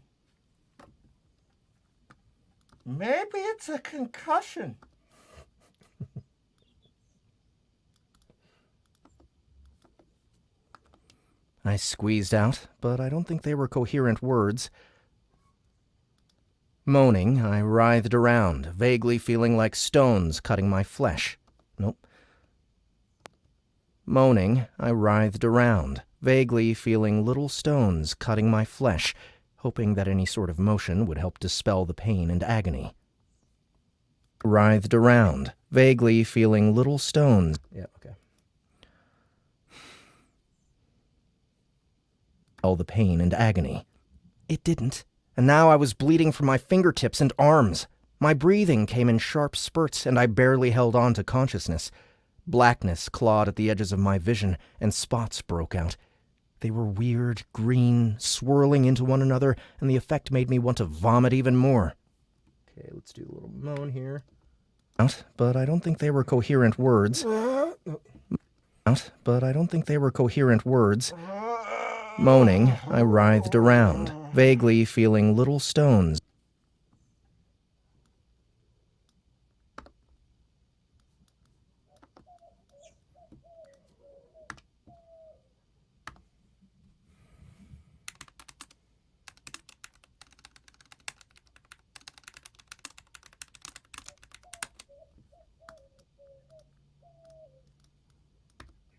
No, not again. Is that a mourning dove? Oh, my bad. What is it though? Is it a mourning dove? It's a mourning dove. Yeah. Yep. I've been on calls all day long, so I decided I need to be outside for a little while. Yeah. Okay, so did the chrysalis thing? How's that going? Or do we know? Do we need to wait for Justin? It's good. It's uploaded, and Okay. just waiting. I'm waiting for ACX to confirm the upload date, and we're good to go. Do you guys need summoner as well?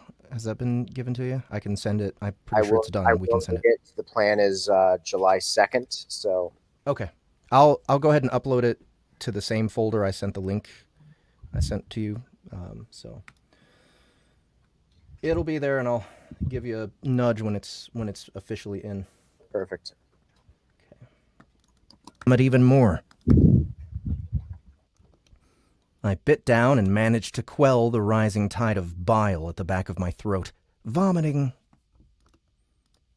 Nope. Vomiting probably wasn't the smartest idea. If that green stuff was supposed to help, then I had to make it through the effects of consuming it and possibly emerge on the other side better for it.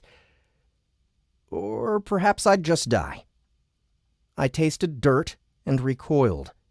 Why was my mouth even open? How long was this going to last? I'd better for it. Or perhaps I'd just die. I tasted dirt and recoiled. Why was my mouth even open? How long was this going to last? The screen was flashing, but frankly, I couldn't even see what was written on it. Sweat beaded along my hairline and ran into my eyes like I'd just broken a fever. I was even somewhat cooler than from moments before. Was this the end? Maybe I was being possessed, like that scene in The Exorcist. Cool, cool, cool. Cool, cool, cool. You ever see Community? I have not. Brooklyn Nine-Nine? Nope. Cool. Okay.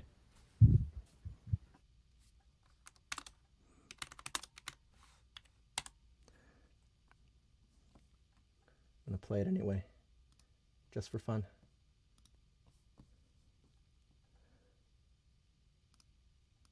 But he's gonna say cool at least 5 times. Britt invited me, is that cool? Oh, I can't think of a single logical reason why not. Cool. There you go. Oh, hey, here, put your contact info down right there. That's great. Cool.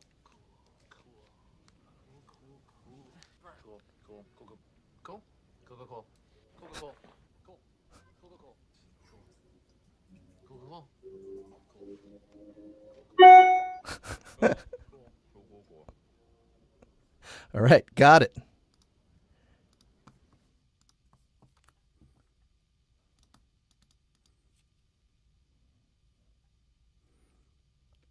Cool.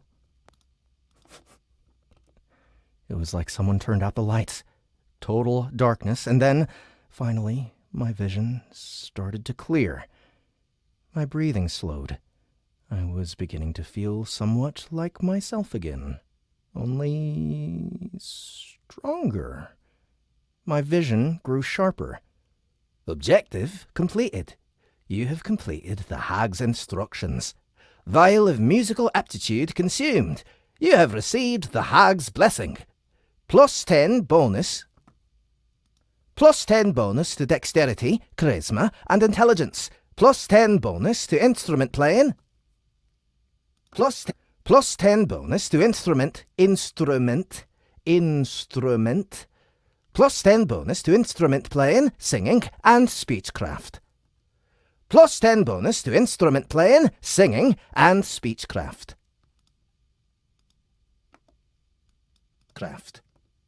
Wow. That was some concoction. Phlegm came through again. You should feel ashamed for doubting her. You should feel ashamed for doubting her. You should feel ashamed for doubting her. You okay now? Curr's voice seemed sincere, but I wasn't sure if I could trust him with the truth just yet. Still, I managed a quick nod. I certainly hope so.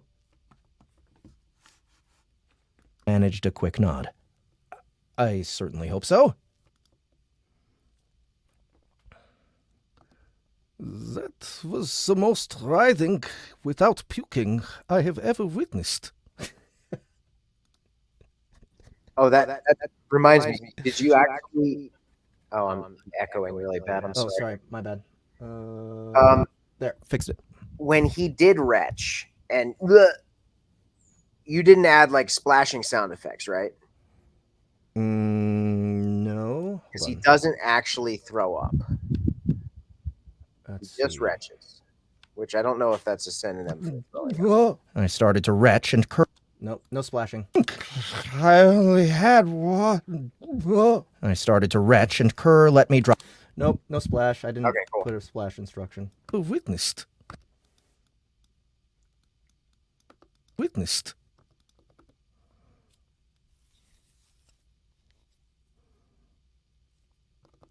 Kerr said. I thought for sure you were going to erupt.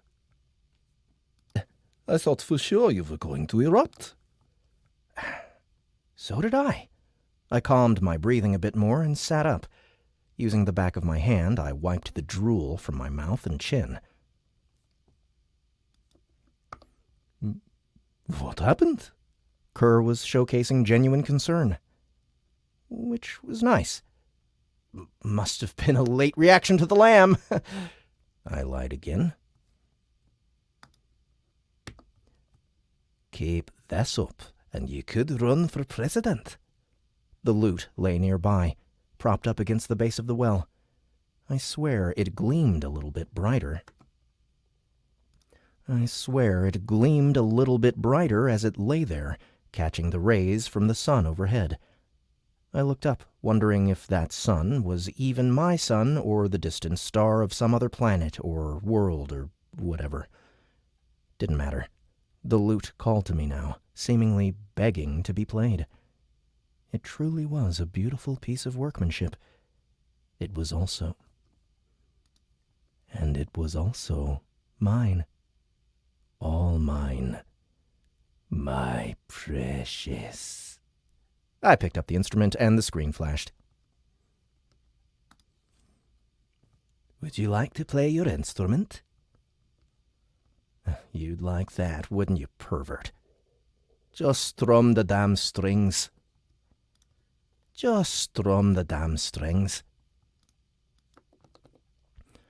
I positioned my fingers and drew them across the fretboard. Unlike my guitar, it had no metal frets, and unlike with the lute Kerr had broken, my fingers instinctively knew exactly where to place themselves.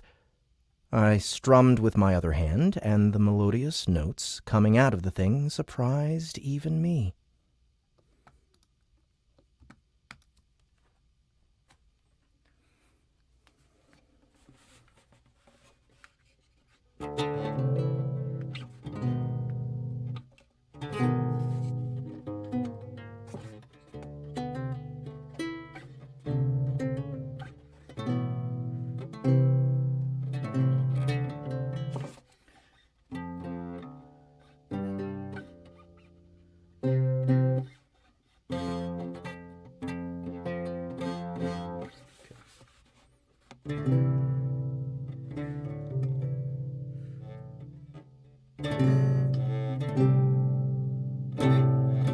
Okay, so Strings. I positioned my fingers and drew them across the fretboard. Unlike my guitar, it had no metal frets, and unlike with the lute Kerr had broken, my fingers instinctively knew exactly where to place themselves. I strummed with my other hand, and the melodious notes coming out of the thing surprised even me.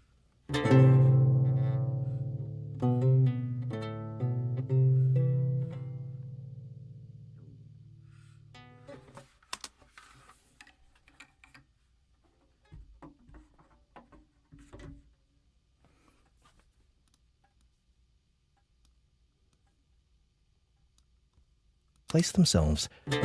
I strummed with my other hand, and the melodious notes coming out of the thing surprised even me, and drew them across the fretboard. Unlike my...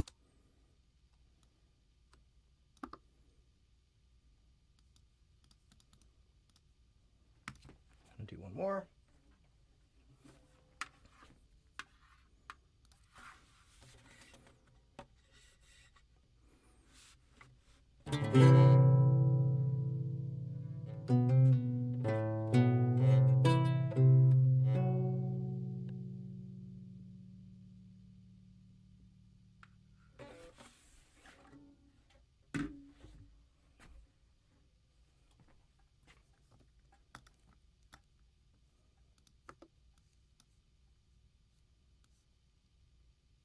themselves.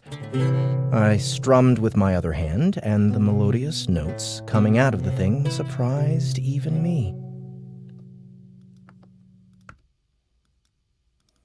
Okay.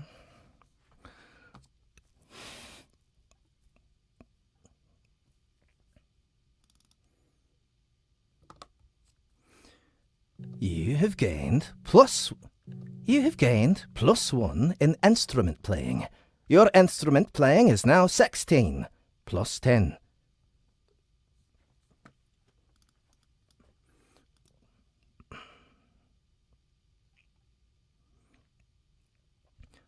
Wow, a 26 in instrument playing?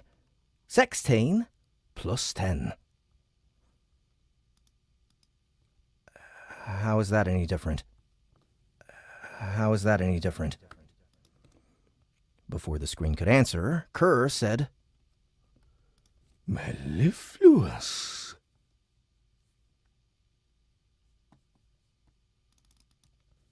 His eyebrows danced a little. Had you played so well last night, you would not have had need of a new instrument. He was right. Had the vial made me this much better? I actually felt like a musician again. I paused, trying to figure out what I should say. I guess I was just a little tired. Strumming again, I smirked.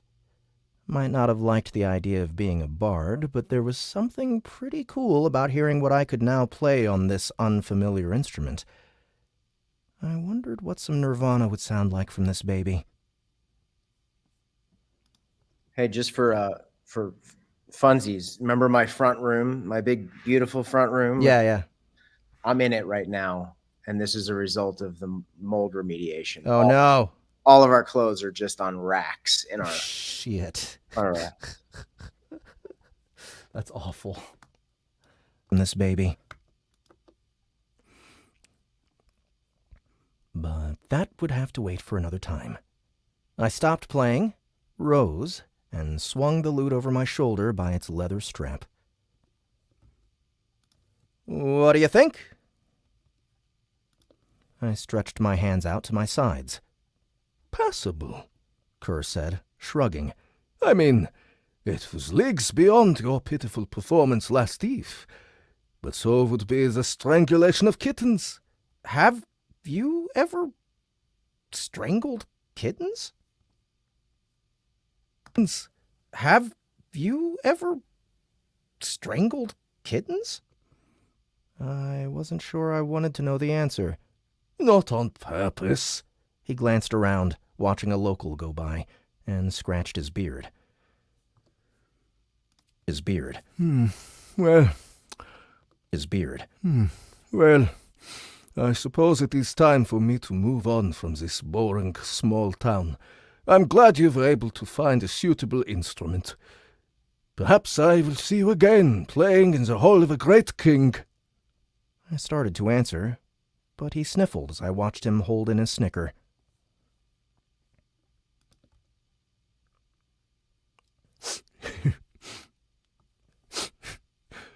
So I do not think anybody will be alive long enough for you to improve so drastically.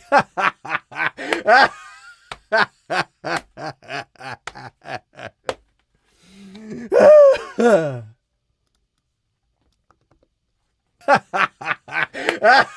I started to answer. So I do not think anybody will be alive long enough for you to improve so drastically.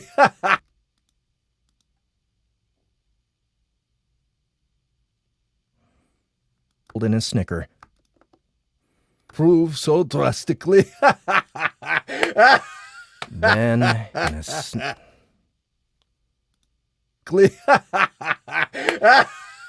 Then, in a knee-slapping jerk, he let the laugh out. There we go. Okay, let's do a little more playing here. I've had need of a new instrument. How is that any different? Before the screen could answer, Curr said, his eyebrow. He was right. Had the vial made me this much better? I actually felt like a musician again. I paused, trying to figure out what I should... A little tired. Strumming again, I smirked.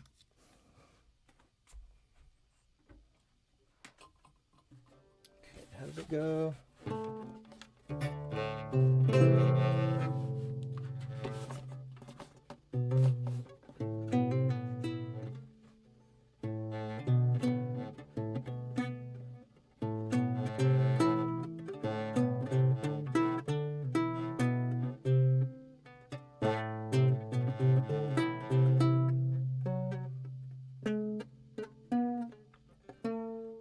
Oh, right, this hasn't been tuned. Fuck.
Yeah, here it is. Okay.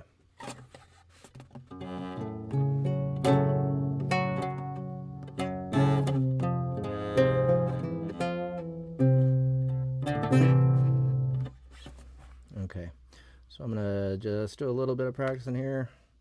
Boom.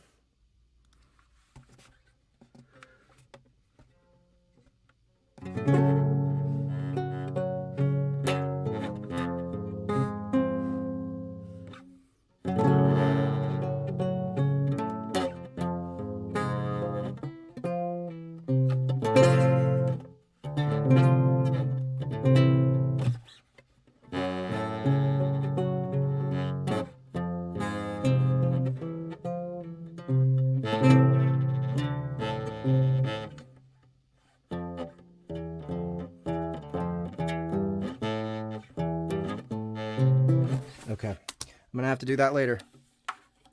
I'm not good enough to sound good. It's kind of essential for that part. Let's see. So would be the strength of this. He glanced around. What do you think? I guess I... He was right. Had the strumming.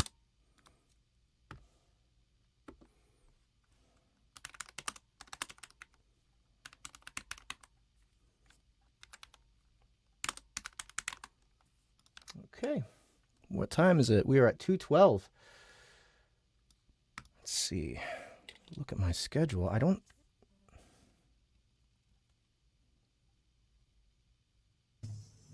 I'm probably going to have to hop off here. Alrighty. At this point. Let's see. Today... Lovely seeing you all again. Alrighty. Sorry. Thanks for coming, Yeah, Jaime man. Castle. And tomorrow we start at 10 a.m. Okay. So if you want to join us then, I'll send you that link. You can, obviously come in at any point. Awesome. Thanks, man. All right. Later. Let's see. Anna Spencer Cartwright Pistachio. Thank you for coming. I haven't seen you here before, I don't think. So welcome. A lute is not tuned in fourths all the way, but mostly. So it goes D, F, G from low to high. D, F, G. That's minor third, major second, then fourth, fourth, major third, fourth, fourth, fourth.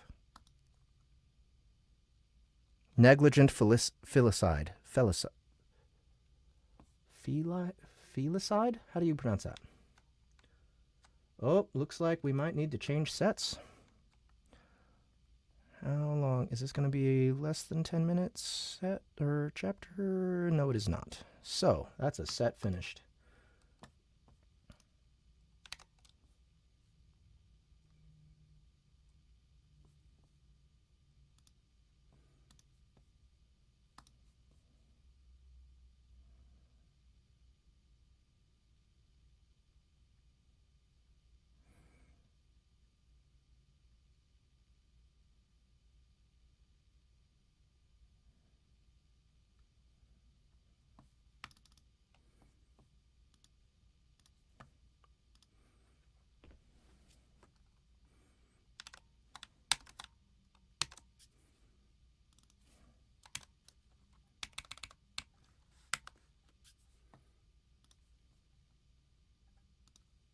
Oh, let's switch over to this one. Go.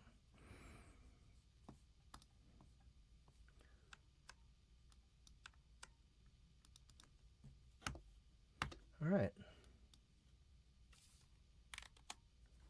Guys, I'll be right back. I'm going to use the bathroom real quick.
All right. Chapter 12. Here goes. Chapter 12. Wait, wait! I said, trying my hardest to keep the panic from my tone. As much as Kerr was infuriating, destroying my loot, getting me into a bar fight, making a thief out of me. Okay, fine, maybe he wasn't solely responsible for that. I didn't know anyone else in Pyrune, and I had no idea how long I'd be here. The thought of leaving this town and heading out into the big, wide world alone was terrifying. Wait, wait! Wait, wait! I said, trying... Wait, wait! I said, trying my hardest to keep the panic from my tone. Wait! I said, trying my hardest to keep the panic from my... You can't just leave. He wiped his eyes, finally calming after his last joke. He wiped his eyes, finally calming after his last joke. Damn it. He wiped his eyes, finally calming after his last joke. Joke. That was the deal. A meal and new instrument means our pact is complete. Plus, our temporary companionship earned you a brawl and offered you the opportunity to deal justice. You might recall, I am not looking for a new partnership at the moment. Time to strike up the old Danny Kendrick charm. But I can be fine company. You don't want to be all alone, do you? But I can be fine company. You don't want to be all alone, do you?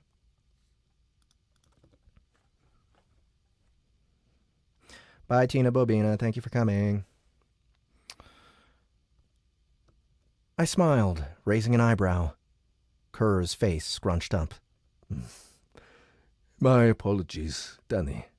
I do not fancy that kind of partnership either.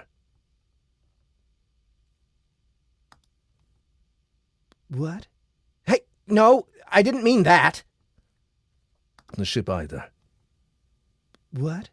Hey, no, I didn't mean that.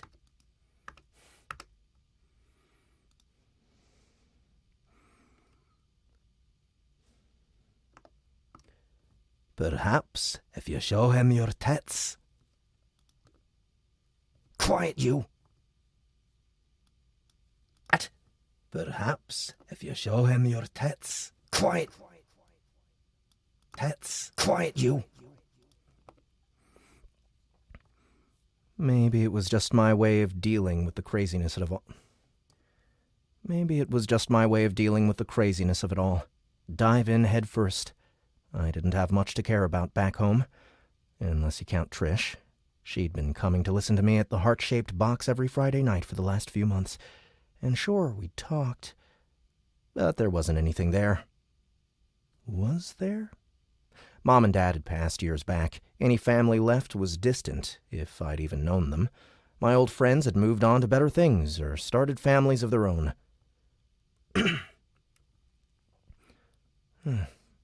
That kind of hurts to think about. Oh, don't worry.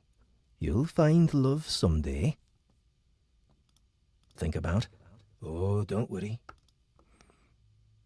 Are you ever not listening to my thoughts? I zone out sometimes. Honestly, life had been a whirlwind over the past couple of years. I went from touring regularly with my band to being stuck at a dive bar in the ass end of Willistown. It's been hard for this performer to get his life straight. I do have some self-awareness. This was just another storm to weather. Thing was, did I really want to travel to some foreign land with a brog named Curr? Come on, live a little. Come on, live a little. Oh, what the hell. When he grabbed his axe in front of those troubadours, they crapped themselves. He was exactly the sort of friend I'd needed back before Kurt knocked me here. Kerr could keep me alive long enough to figure out where the hell I was. And if I'd ever go home.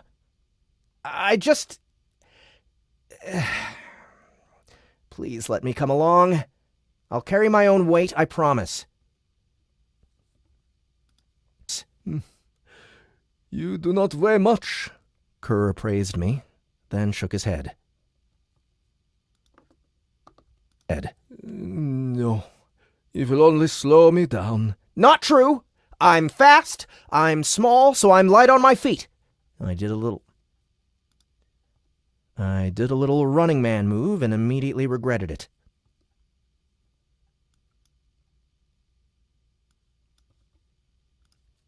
Ha-ha! I'm light on my feet. Ha-ha!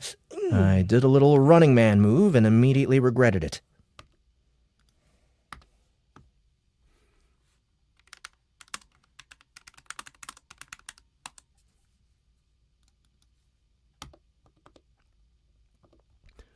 do not even possess a weapon. Aha! Still not true. I pulled out the old rusty dagger. I pulled out the old rusty dagger Kerr had given me that he'd taken from Garvis the halfling. That thing would break if I blew on it hard enough. You gave it to me!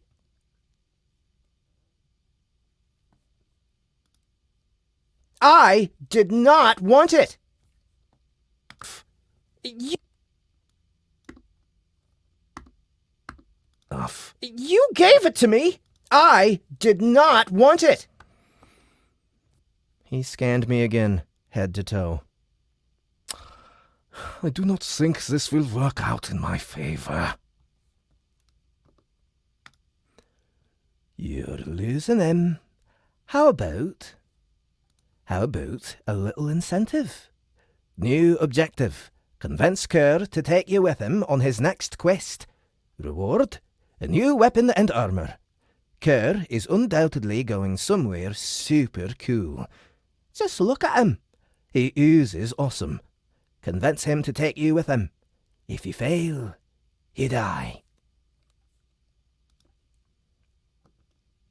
Die? Seriously? We all die eventually.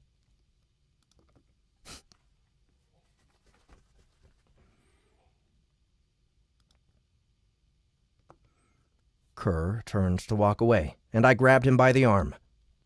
A little too aggressively. He spun so fast toward me, he almost ripped my arm off.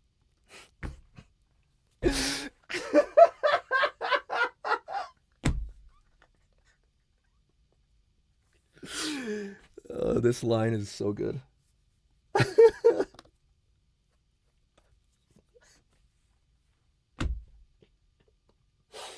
Oh man, how am I going to say this with a straight face? Relinquish my ulna this instant! Relinquish my ulna this instant! I let go of him. Fine. I'm sorry, Kerr. Please, don't leave me in this place by my side.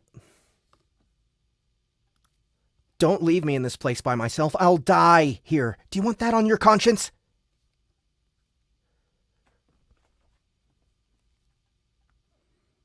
Of him. Fine.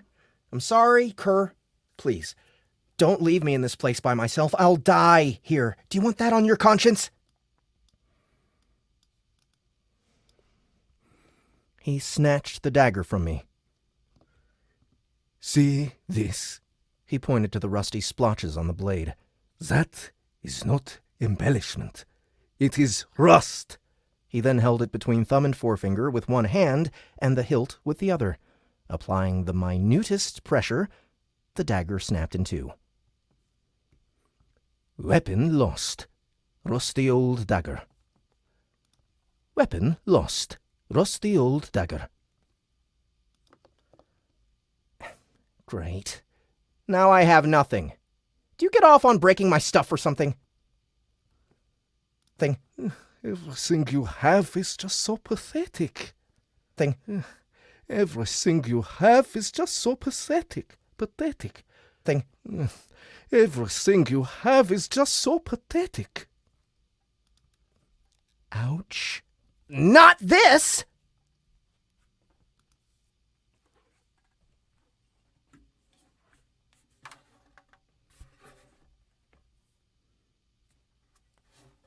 Let's see if I can do this.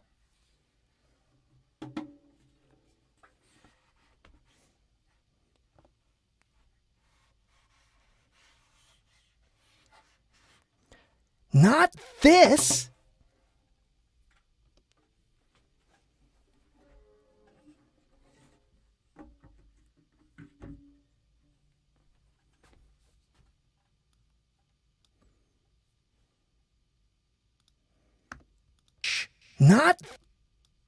Not this!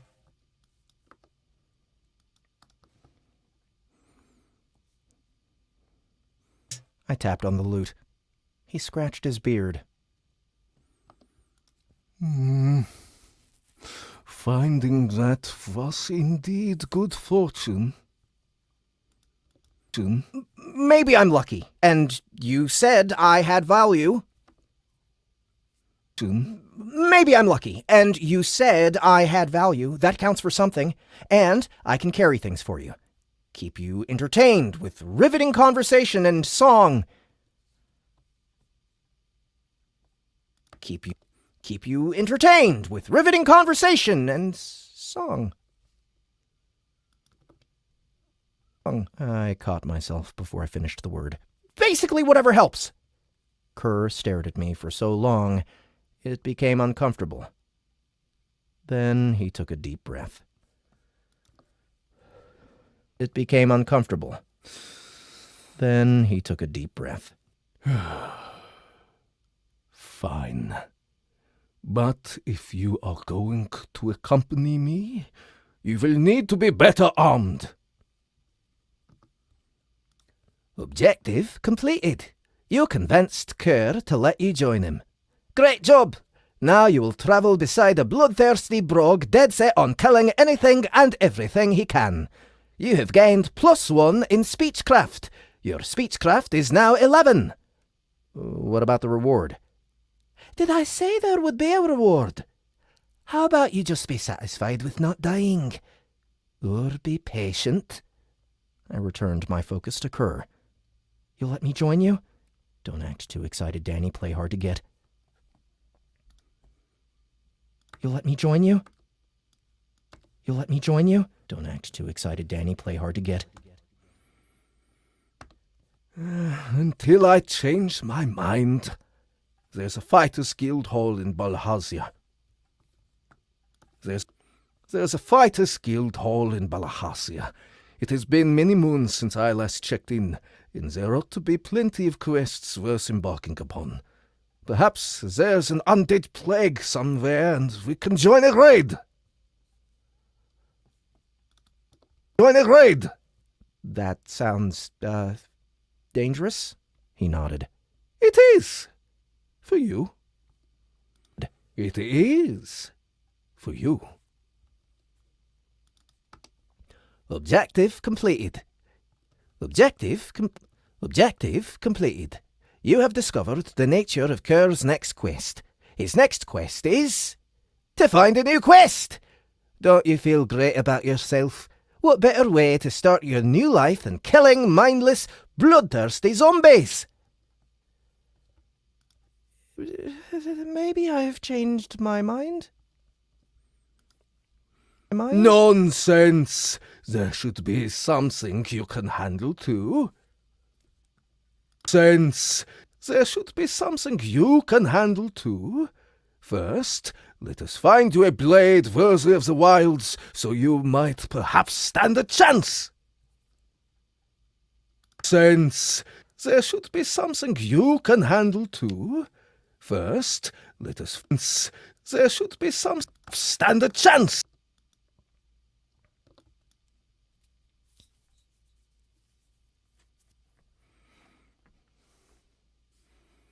So you might perhaps stand a chance! Oh, another one, okay. Stand a chance! Oh, another one, okay.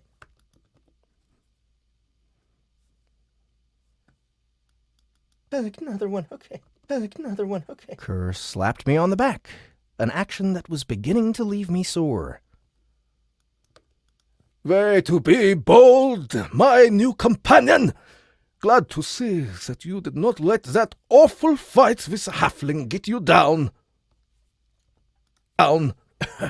Yeah, well, all that really counts is that I fought, right? Fought, right? That I fought, right? Indubitably. Not dying is an added bonus. Right? Indubitably. Not dying is an added bonus. New party member added. Curr the Brug. Level 23. Oh, you guys are Facebook official now. Oh, you guys are Facebook official now. You know about Facebook? Sure. It's where you'd stalk girls you were too afraid to talk to. Not cool. I wonder if Trish has posted any new pictures of her labradoodle. This is borderline creepy, man. Did you just assume my gender? Enough. New party member added. Kerr the Brog. Level 23. Oh, you guys are Facebook official now. You know about Facebook? Sure. It's where you'd stalk girls you were too afraid to talk to. Not cool. I wonder if Trish has posted any new pictures of her labradoodle. This is borderline creepy, man. Did you just doodle? This is borderline creepy, man. Did you just assume my gender? Gender. Did you just assume my gender? Enough. Creepy, man. Did you just assume my gender? Enough.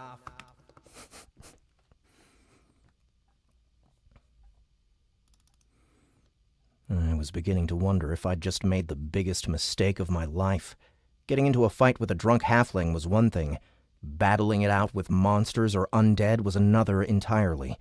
I wasn't exactly feeling confident about my abilities. I'd nearly gotten my ass handed to me back in the tavern. Before I could back out, Curr took off down the road, his stride increasing with what appeared to be excitement. Once again, I was forced to jog just to keep up. Did you hear that? Did you hear that you couldn't hear my burp? Once again, I was forced to jog just to keep up. You can't tell I burped there. It's awesome. I'm so good at narrating. For someone who claimed to like to work alone, his demeanor sure did change after he agreed to take me on. What's Balahazia? I asked the screen as we traveled. Balahazia, a fortified relic town east of the Masked Mountains. The largest settlement the largest settlement south of Hoarfrost. Some of the Fighters Guild Hall and the Scholars... Home of the Fighters Guild Hall and the Scholars Union. Balahazia is the northernmost trade port in Pyrrhun.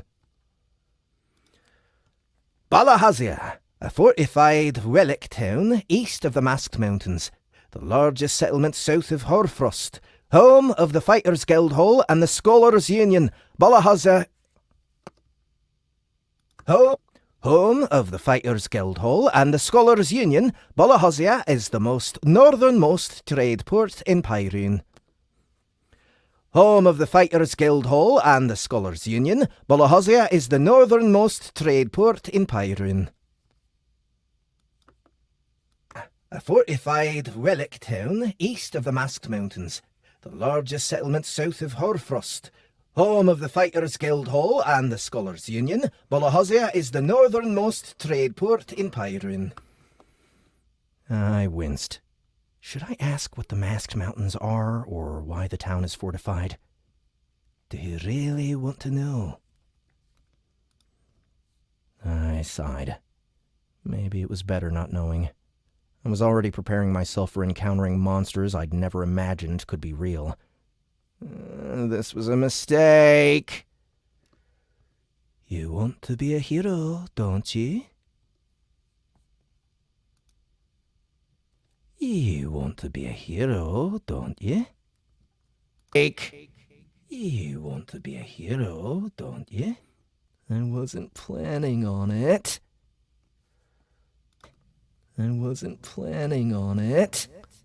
You really are a strange human.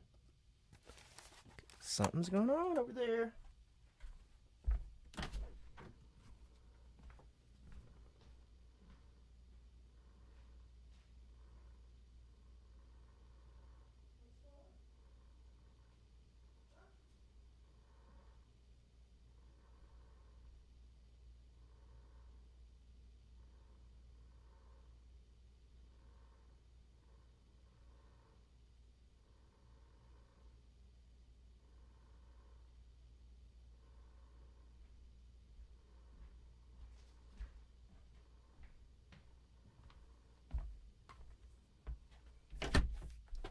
So fucking bizarre.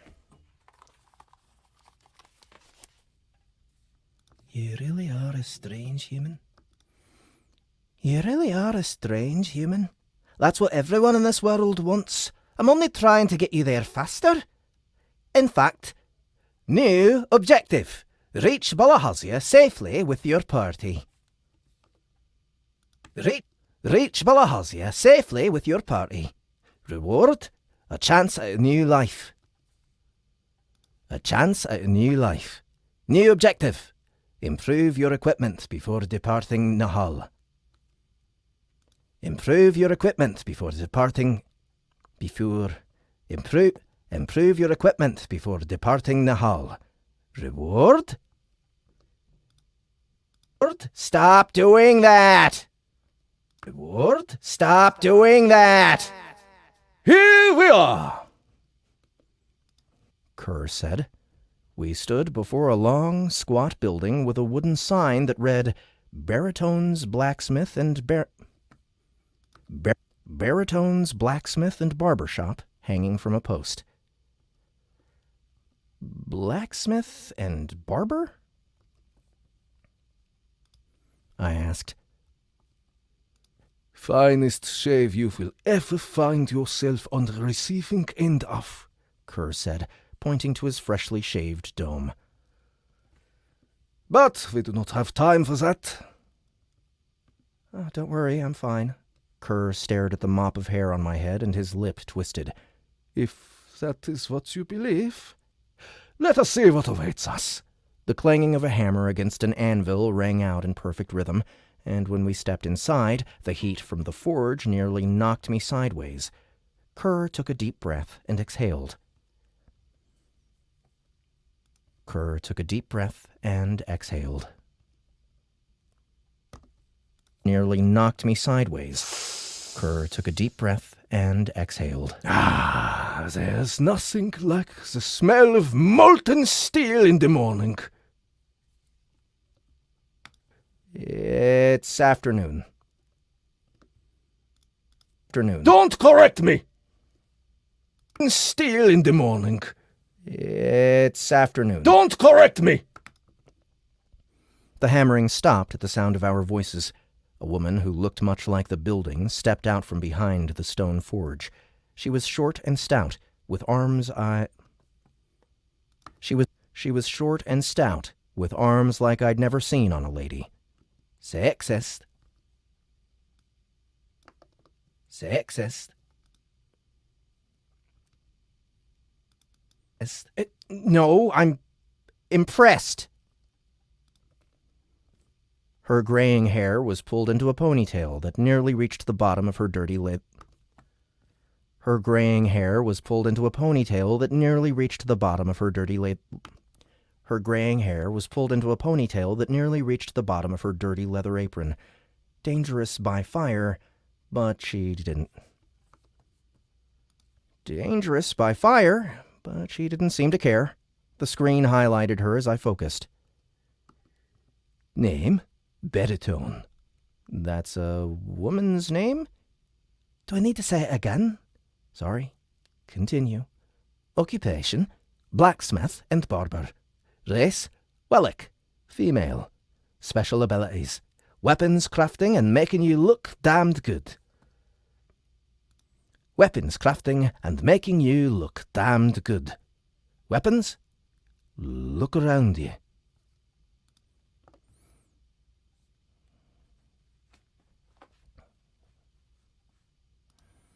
All right, baritone needs an actor.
Actually, I'm going to see if I can get Andy Parsnow for this book as well.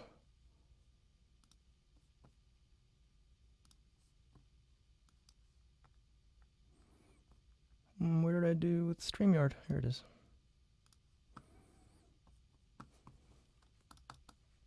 Look around you.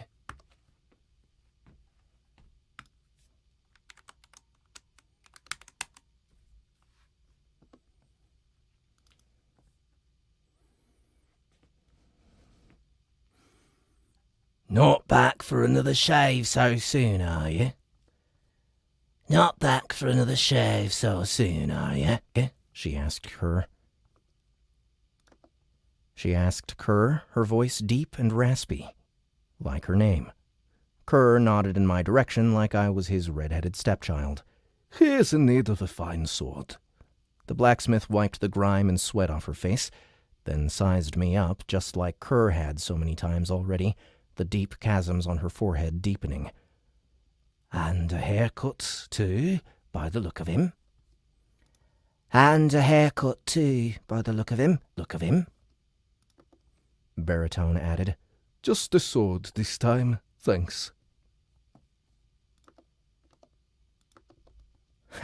Just the sword this time, thanks,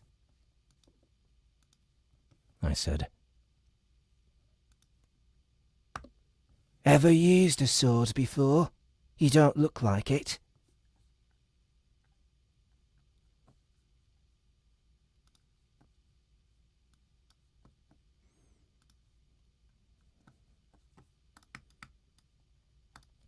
You don't look like it. Are these two related? I gulped. How the hell was I supposed to answer that? In truth, I'd never swung anything more than a wiffle ball bat. Clearly, this was neither the time nor place to admit that. I mean, who hasn't? It wasn't a lie. It was a question. Not my fault she took it as a response in the affirmative. Baritone glowered at the instrument on my back. About the sort of answer I'd expect from a bard. She's...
She spat after that last word.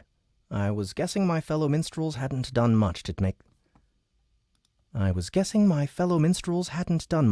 this woman like them over the years. Baritone turned to Kerr. I've got a short sword he might be able to handle. It's nothing great, but it'll do the job. Where are you headed?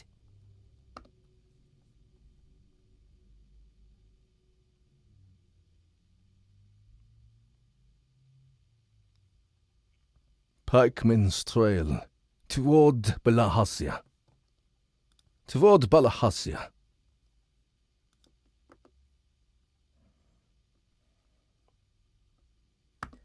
Yeah. Pikes? With the likes of him?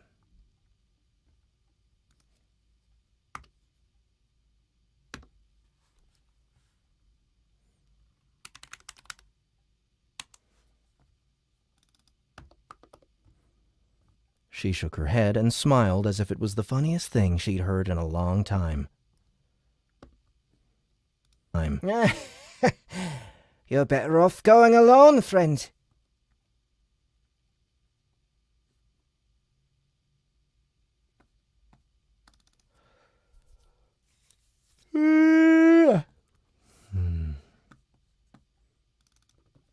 Kerr leaned forward, hulking over the blacksmith. Just because you shaved my head does not make us friends. I am, however, now his, and I do not appreciate you talking about him like that. Part of me warmed at the sound of that.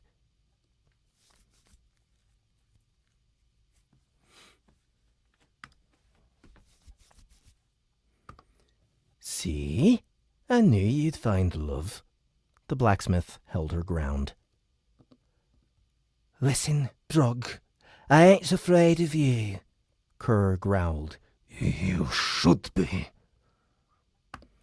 Lay a finger on me, and you won't make it out of the room. And you won't make it out of town. Her warning sounded foolish being directed at Kerr. At least, it seemed to have done the trick.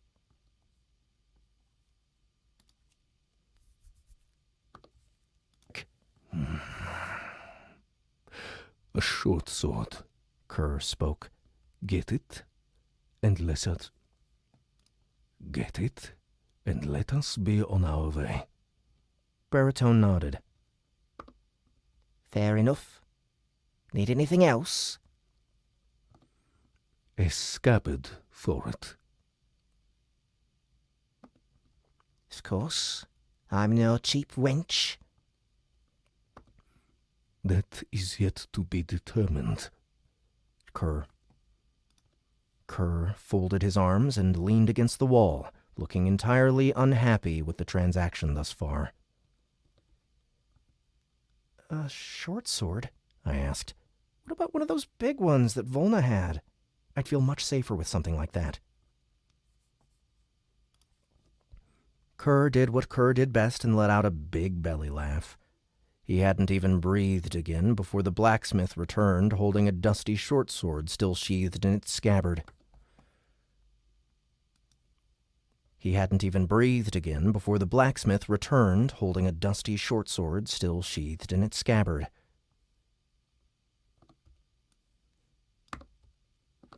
Much safer with something like that. Kerr did what Kerr did best and let out a big belly laugh. He hadn't even breathed again before the blacksmith returned, holding a dusty short sword still sheathed in its scabbard.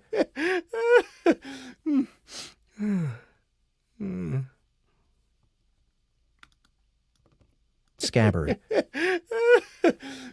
Kerr took it, pulled it free, wiped off the dust, and gave it a few test swings before resheathing it and handing it to me. I hefted it, finding it light enough. Not the best look. Enough? Not the best looking sword, he said, glaring at Baritone from the corner of his eyes. But it will do. Won't find a better price for the... Won't find a better one for the price, Baritone argued. How much?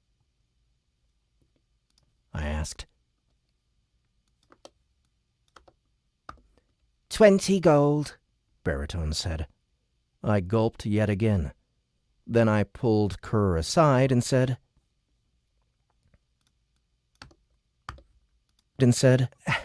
So, I'm a little short of coin right now. Only have 17. I don't suppose there's any way... You will take 13! Kerr interrupted me, stepping up to the blacksmith. Because we both know it is worth not a coin more. And what would you know? The blacksmith asked, raising her nose. You think because I am a brog, I do not know the value of things? Kerr moved closer. He actually looked pissed. See, I know weapons. Do you want a presentation? Baritone didn't budge, just scratched her chin. She didn't even look pissed, unlike Kerr. I got the impression this was just how business was done in Pyroon, like a flea market. 15.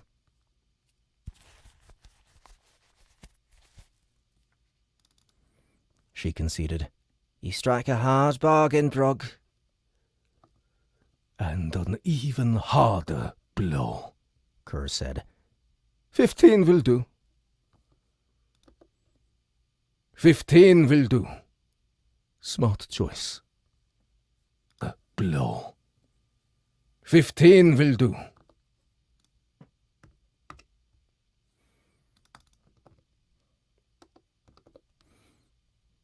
He nodded to me, and it took me a few seconds to realize what he meant. I reached into the pouch I'd stolen from Garvis and handed over what I owed. Baritone took the money with hands rougher than a cheese grater. The screen flashed. I owed. Baritone took the money with hands. Minus 15 GP. You have 2 GPs remaining.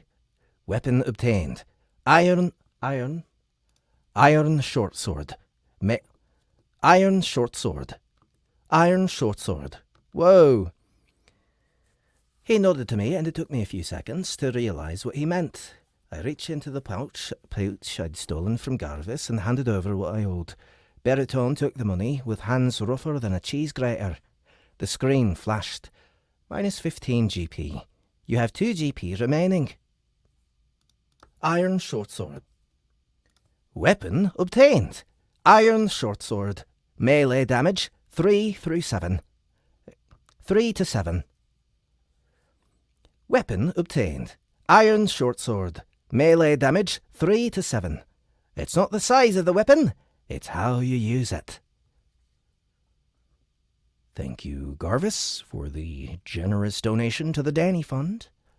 I wasn't happy about being so close to broke, but problems for another day. It was a pleasure. Baritone pocketed the gold in one of the many pouches strapped to her belt. Enjoy the sword. I'm sure it won't be long before that blade makes its way... I'm sure it won't be long before that blade makes its way back to its home here. Kerr waved me along. Let us depart. We are through here. I stayed rooted to the spot. What's that supposed to mean? I asked Baritone. Maybe I was just brave with Kerr so close, but I'd grown weary of this lady's condescension, even if she might have been right. She started chuckling as she returned to the forge and lifted a hammer that I probably couldn't have.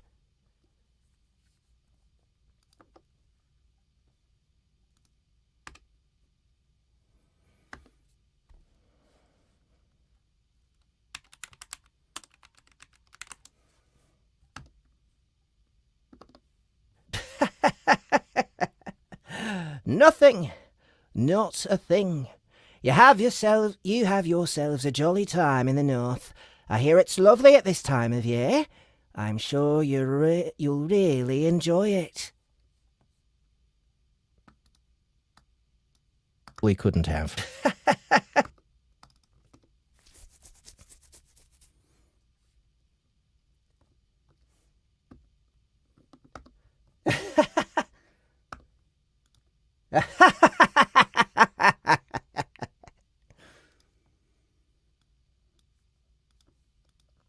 It. And then she let loose a hearty laugh that kept going and going even as Curr dragged me out of the shop. Once back on Main Street, I brushed myself off. What was that all about? She does not think much of you. She does not think much of you. Kerr said, Yeah, I got that part. The vial can be dangerous. She thinks you will die. I raised the short sword like a proud kid who'd just been given a toy lightsaber for Christmas.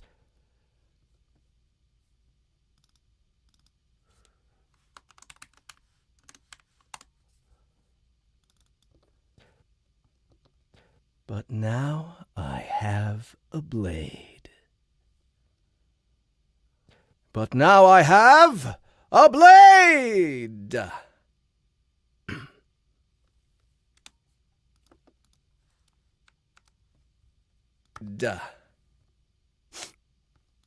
Blade!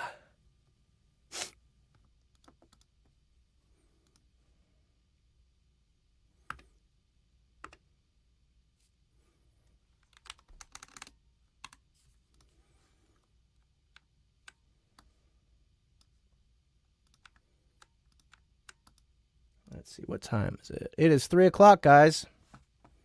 All right, that's all from me for today. It's kind of perfect timing there. I will start on Chapter 13 tomorrow at 10 a.m. Central, so I'm going to do a full 5-hour day tomorrow. And I think by that point, we should hit around 30%, I think. But if not, I'll just do one more day. But yeah, I hope you guys had a good time. Thank you for coming. Thank you for hanging out, and I hope you guys enjoyed yourself. Subscribe to the YouTube channel if you haven't already, if you want to get notifications whenever it's time for me to go live. And check all the links in the description below in the YouTube video for other goodies. Anyway, you guys have been fantastic. Once again, thank you, and I hope to see you tomorrow. Bye-bye.